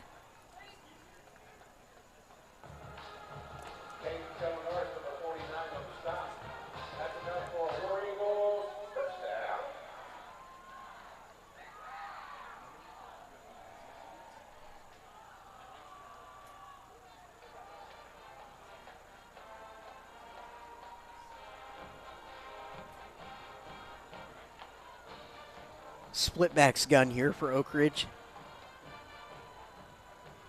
Going to go sweep DeBose left side, but well defended by Conroe. Doesn't get much, maybe half a yard. That should do it for our third quarter as the clock ticks away.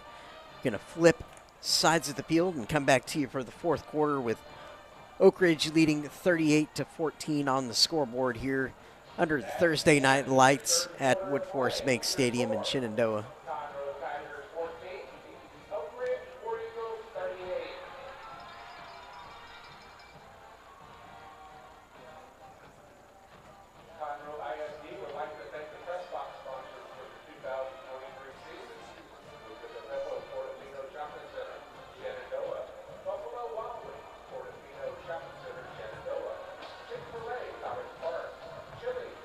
As mentioned previously, I highly encourage all of you to follow the district action that we've got on tap for you tomorrow night. Again, as mentioned, should have a big crowd here tonight for that Grand Oaks against the Woodlands game right here at Woodforest. And then up at Moorhead, you will have that game involving Caney Creek and College Park up there.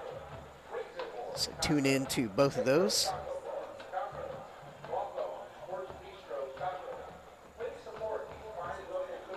Have Jackson Cochran on the call here at Woodforest for that Woodlands and Grand Oaks game, and then up at Moorhead you'll have David Laney for that one.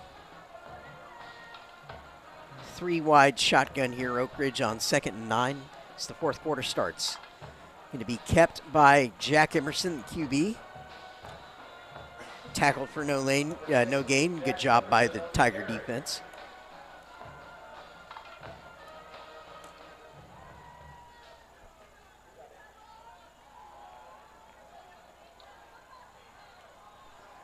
Conroe defense trying to find some second life here late into that third quarter, early fourth quarter, and just try to finish this game strong. Yep, doing a really good job just mentally staying in the game, continuing to play hard. Is led by Devondre McGee, their senior leader. Players will follow good examples like that.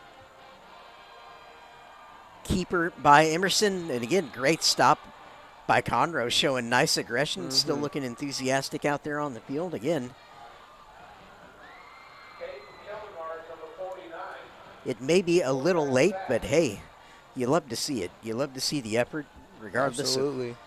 I mean, ideally, you would have wanted to do this in the first half when the game was a little bit closer than it is now, but still, you know, as the old poker analogy goes, in Hold'em, down to a chip in a chair, you've still got a little chance as long as you can keep them from adding any more and give your offense at least a chance to add some points. It was a nice punt by Oak Ridge. Ooh, hit immediately. Very well covered there. As good as you can do it on a punt coverage. Legally, as good as you can do it. Always tricky to time that, and I believe it's Jakintry Fleeks on that coverage to first contact for Oak Ridge. Yeah, and it was Fleeks on that great first contact. Don't know if Oak Ridge does helmet stickers. I don't think they do, but if they did, he would get one for that.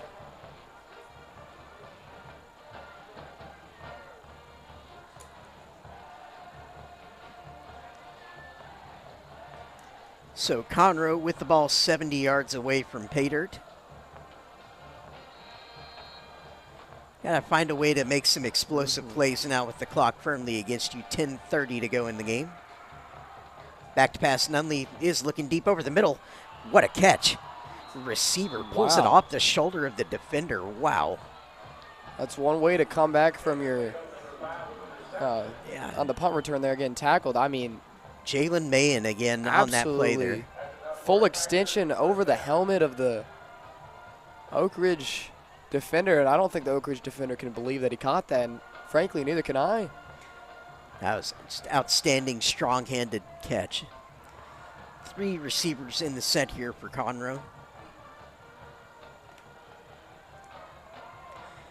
Going deep down the middle, has a man corner out, going to be dropped in. What a throw. It's a perfect throw by Nunley, but just can't come down with the catch. But as a quarterback, you cannot lay the ball in any better than that. That was a perfect throw. Had exactly what they wanted, had a step on the man coverage there, Sam. Yeah, and it looks like Conroe really trying to move the ball down the field at a very quick pace. Looked like kind of a max protection look there, just trying to protect Nunley back there and give him time to get that ball out downfield. Yeah, beautifully thrown football. You get just such an invaluable learning experience for this young quarterback out here these past 2 weeks.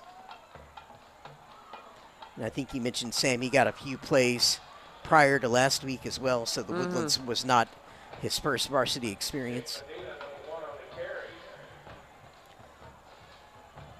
These reps are going to help him and help this Conroe football program a lot on down the line.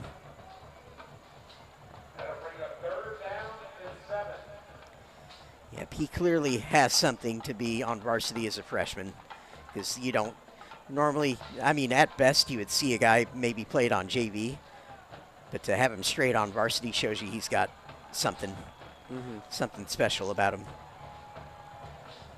Otherwise, they would just keep him down.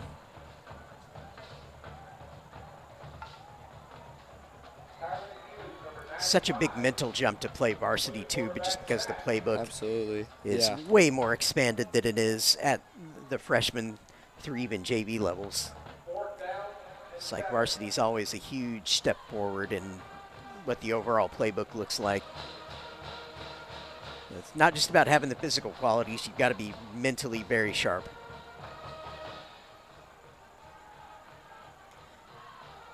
So punt dropped in, going to roll out at the 21.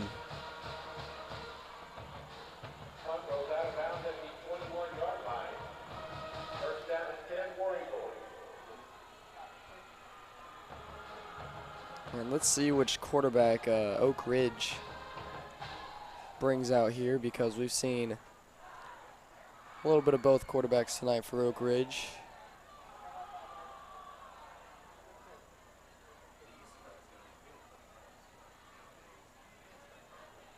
Yep, we'll see if it's Emerson again here on this one, or if Trosclair comes. Looks like Trosclair is coming back out here, senior. Now the split backfield, 3 receivers. 8:30 left in our contest here tonight. It's going to be DeBose on the sweep left side, well defended by Conroe. I'm starting to think the Tigers, when they watch this film back, they need to bottle up whatever it is they've been doing here in this half and make sure they bring this same kind of energy when they pursue the football in their coming games when they're all must-wins. And just bring this same effort, because I'm seeing a different level out of them here. It's like something has them fired up. I'm not sure quite what it is, but whatever message they've been given, they've received it well here. Yeah, it looks like there's just a lot of white jerseys in that box. Yeah, really selling out because they know what's coming. There's Arthur up the middle, gets in a little bit of space, but they tackle him before he can really cut loose,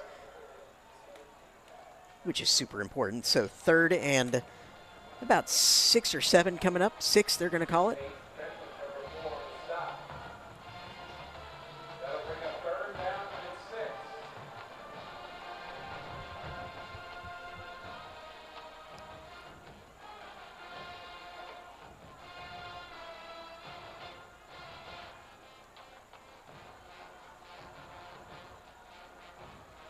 Split backs gun, 3 receivers set again, 2-by-1 formation. Going to be timeout to Oak Ridge.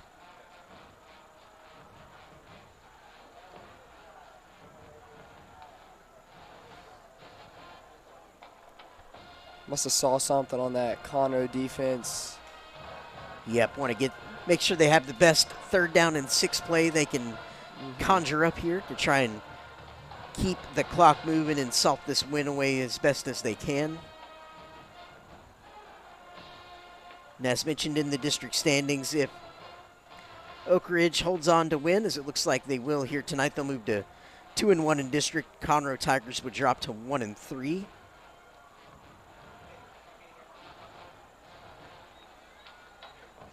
And although Conroe would need a ton of help at that point, not out of the race at all for a 4th playoff position, potentially, but yeah, just have to win out. Probably get a little bit of help. 3 wide receivers set here on a big 3rd down, chance for Conroe to make another positive play. Going to be a sweep to Arthur. Conroe trying to string him out, they do. They're going to stop him short of the 30, short of the 1st down, bring up 4th. Another great effort by the Tiger defense, going to force the punt team out for the War Eagles.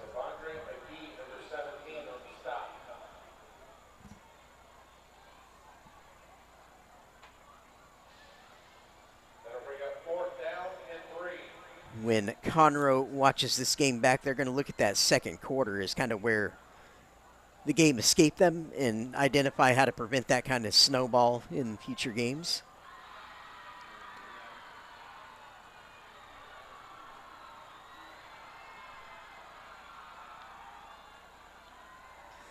Low liner punt, going to hit the turf. Not returnable. Going to roll inside the 30, favorable for Oak Ridge. It's a great roll after the bounce. And yep, that football is a funny shape, and it'll do just about anything and everything when it hits the turf like that. And if you're the Conroe offense here, logistically speaking, it's a 3-possession game to tie if you want to go for 2 every time and convert. So yep, got to take a little bit of the PS5 approach here. Go for 2 every time, and onside kick now. That's the it's what my son does against me. Drives me nuts. All right, here I definitely is understand that. Shotgun. They should look to attack those downfield matchups they were doing last time. They did a good job getting coverage. Going to go over the middle, picked off. That's Williams camped out over the middle. He's going to run up the left side. He's going to take this in for a pick 6. Justin Williams been all over the place tonight and puts the cherry on top of what's been a remarkable performance from this big-time recruit, one of the best players in the country, let alone the state of Texas. And just does a good job floating out there into coverage as he's done all night. Picks it off, pick 6. Oak Ridge gets the help they needed from the D to kind of salt this one away finally. 44-14 on the scoreboard. 5:49 to go in the game.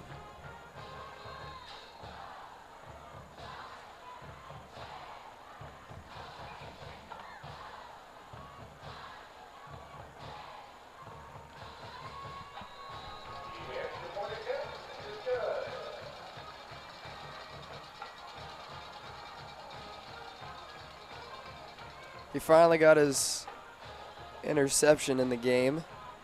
Had 2 earlier, which he felt like he should have had, and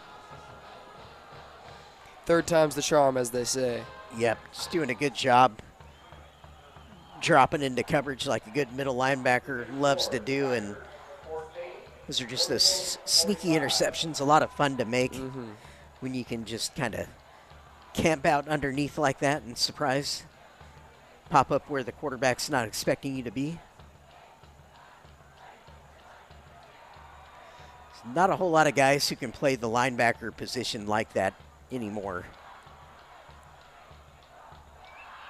Yeah, with this combination of speed and power,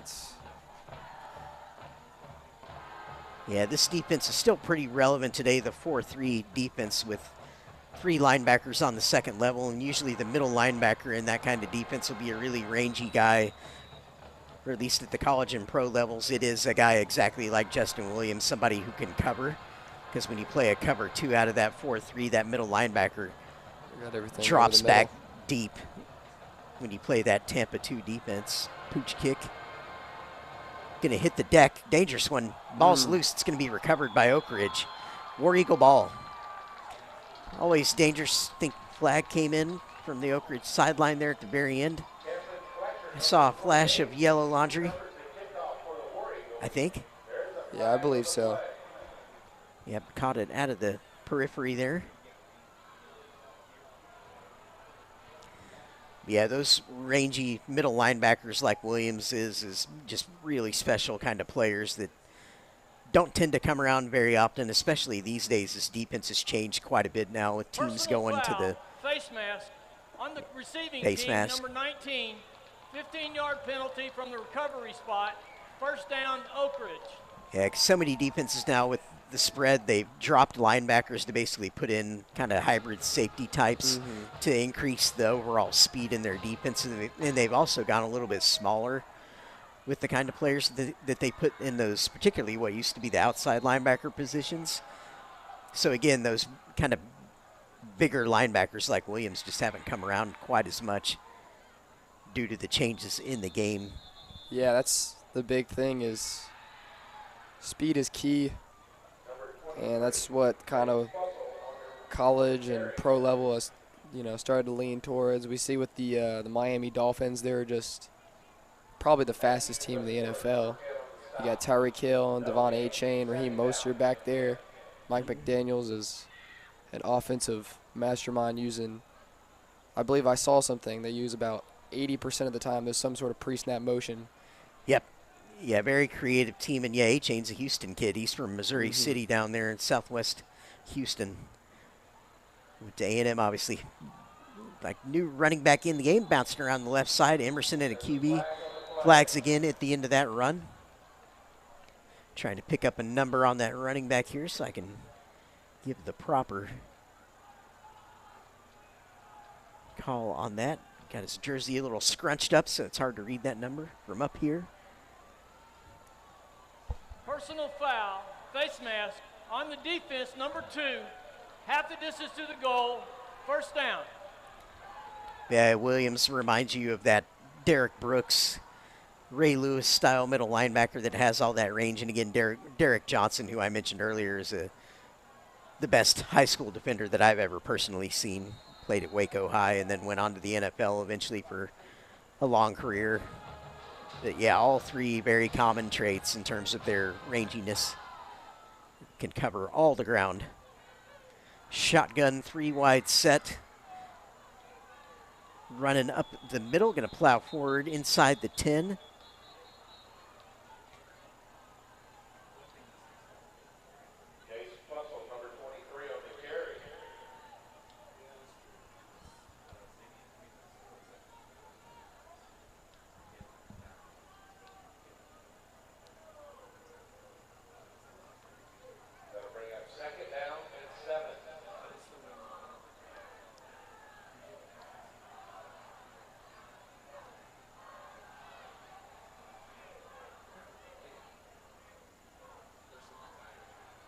Handoff stacked up nicely by the Conroe Tiger defense. Again, these guys continuing to play their hearts out through the second half.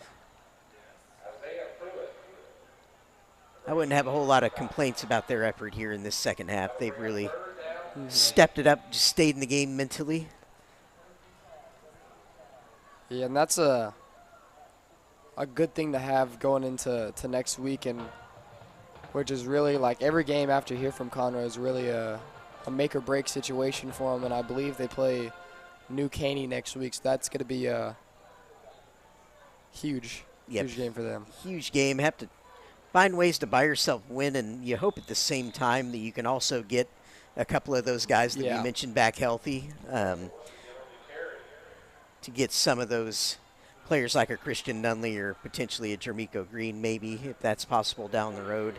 Guys who can help and who the team was counting on, frankly, coming into the year to be some of the leaders, particularly on that offensive side of the ball, help you score the points. So the field goal team comes out here for Oak Ridge on the 4th down. As we move under 3 minutes to go in the game, 2:55 and counting. I'd like to extend a thanks for everyone who's joined Sam and I here on this broadcast. We hope you enjoy it. And for those of you who are watching this back after the fact, hope you have also enjoyed the coverage and hopefully catching some things back that you didn't notice live, at least first time run through. So hopefully you're watching this many times. As always, extend a thanks to all the crew that we have here working the cameras and up here in the showroom. Just helping you bring all these excellent images every week that you're able to enjoy. A really cool thing that Conroe ISD does for their schools to kind of bring everything in-house like this so that they can broadcast these games and really put the support behind the student athletes that they deserve by providing this excellent coverage.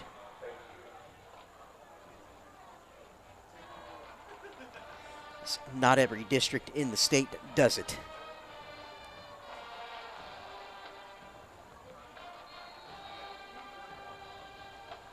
Again, field goal attempt here, left hash. About a 27-yard kick. The kick is going to be through. Extend the lead for Oak Ridge War Eagles to 48-14 now on the scoreboard, 2:46 remaining in our contest here tonight.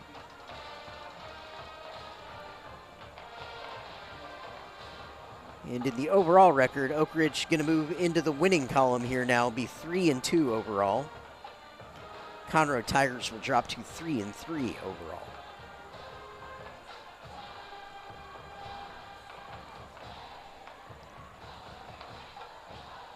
Yep, Conroe definitely facing some of the more tough teams in the district early into their schedule. Is just a big thing for them is how are they going to be able to respond these next coming weeks. And then for Oak Ridge, it's just, you know, keep with your identity, that ground and pound, and then that fantastic interior front seven. Yep, they'll give you a chance to make plays, just about everybody. And while we still have a couple minutes in the game, is there any chance you can pull up that remaining schedule for the Tigers and potentially Oak Ridge as well, and maybe we can break that down a little bit, see how that looks exactly, particularly for the Tigers.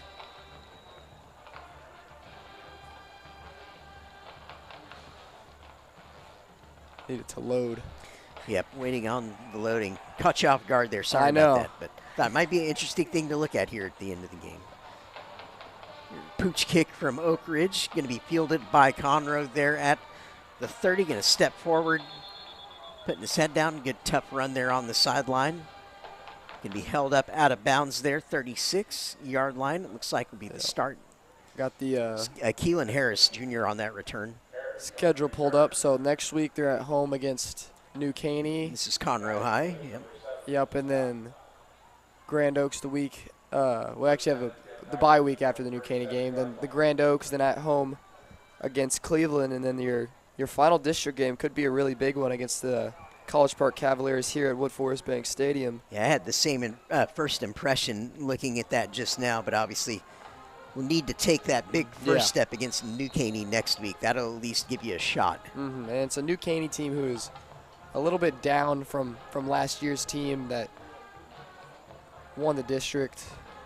Yep, puts his foot in the ground there. Medina's still running hard, bouncing off of all kinds of tacklers. Great effort. Going to go for a first down into Oak Ridge territory.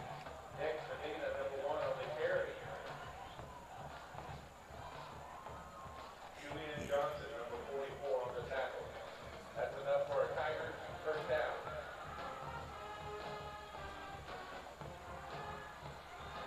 Yep, then next week for Oak Ridge, they'll take on the Grand Oak Grizzlies. So Battle of the Oaks next week here at Wood Forest Bank Stadium. Yep, Medina takes that carry around the right side for a few yards. And, of course, Grand Oaks taken quite a few former Oak Ridge students with them when that school was formed. So a little bit of a neighborhood rivalry there between those two. So that should be a fun occasion here in the crowd next week with plenty of people on both sides being very familiar, probably best friends, and maybe even close proximity neighbors in some cases where the attendance lines are drawn. There in places like that Imperial Oaks subdivision where basically kind of one street divides it, Imperial Oaks Boulevard.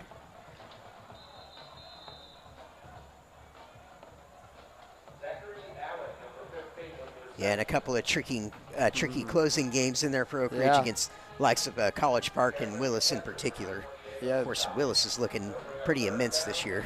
Yeah, and especially if Oak Ridge is able to, make the playoffs, that last week is going to be a big test for that defense, and I feel like it benefits them having that game last, as you get to see, a dominant Willis offense who I believe hasn't scored less than 40 points in a game this year. Yeah, they've just been very difficult to stop with DJ Lagway, the star QB. Quick throw out, complete to the right side. Going to be a first down for the Tigers. Move the chains. Good throw there by Nunley.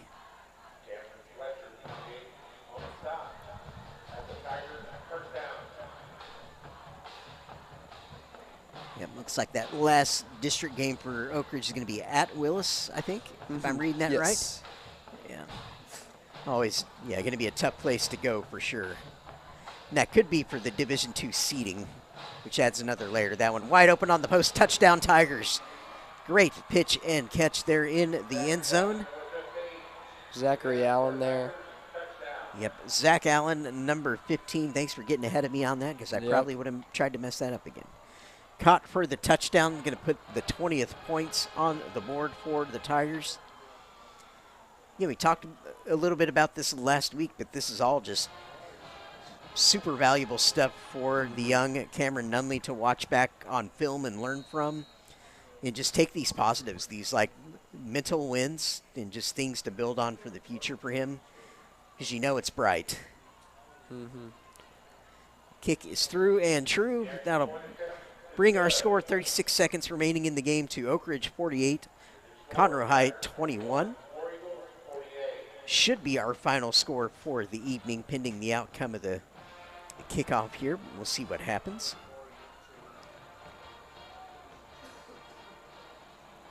Should maybe take a last knee here, unless we get some shenanigans here on the kickoff. As always possible. Yeah, I'm a big fan of the shenanigans when they come into play at times. Mainly just because I like saying the word. Very fun word to say. It is. Jackson also enjoys it. Jackson Cochran, one of our other commentators, and Conroe ISD, of course, who you're all familiar with and love.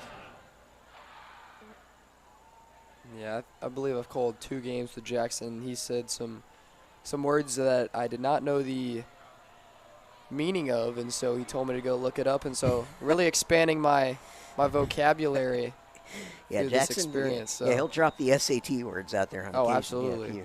Or just drop some references that you don't quite catch right away. He's very good at that. Yeah, we have a lot of fun tandem broadcasting the playoff games. deep kick into the end zone. Going to be caught. Fair caught, that is. Again, should just have one last victory formation kneel out here, and we will be done for the evening. The Storms have kept their distance here. Saw a little bit of lightning creep into the picture here to our south just before halftime, but it stayed away. A little jumpy after last week when we saw that lightning. We were like, but we're doing so well.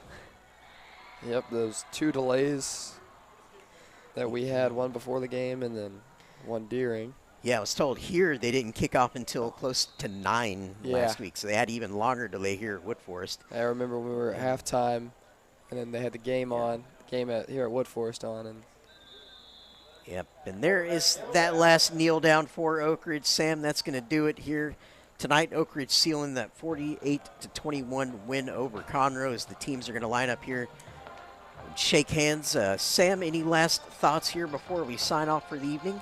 It's just a great execution by Oak Ridge, and staying true to their identity. There's a reason you got the top 2 leading rushers in the district, and just that ground and pound, and then obviously their ability to convert on 3rd down was a huge factor, and then also the defense.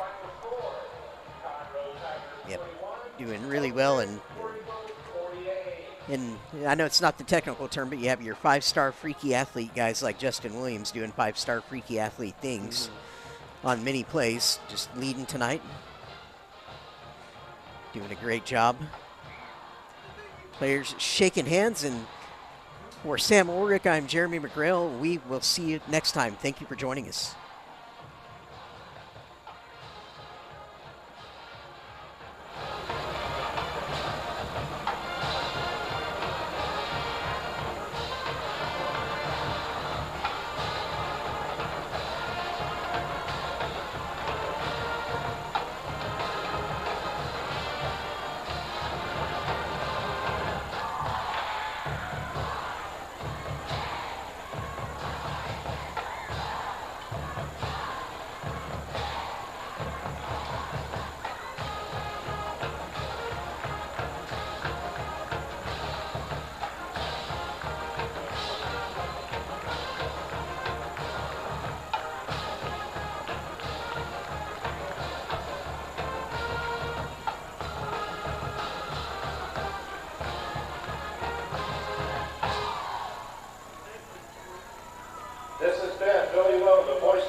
Thank you for attending tonight's game.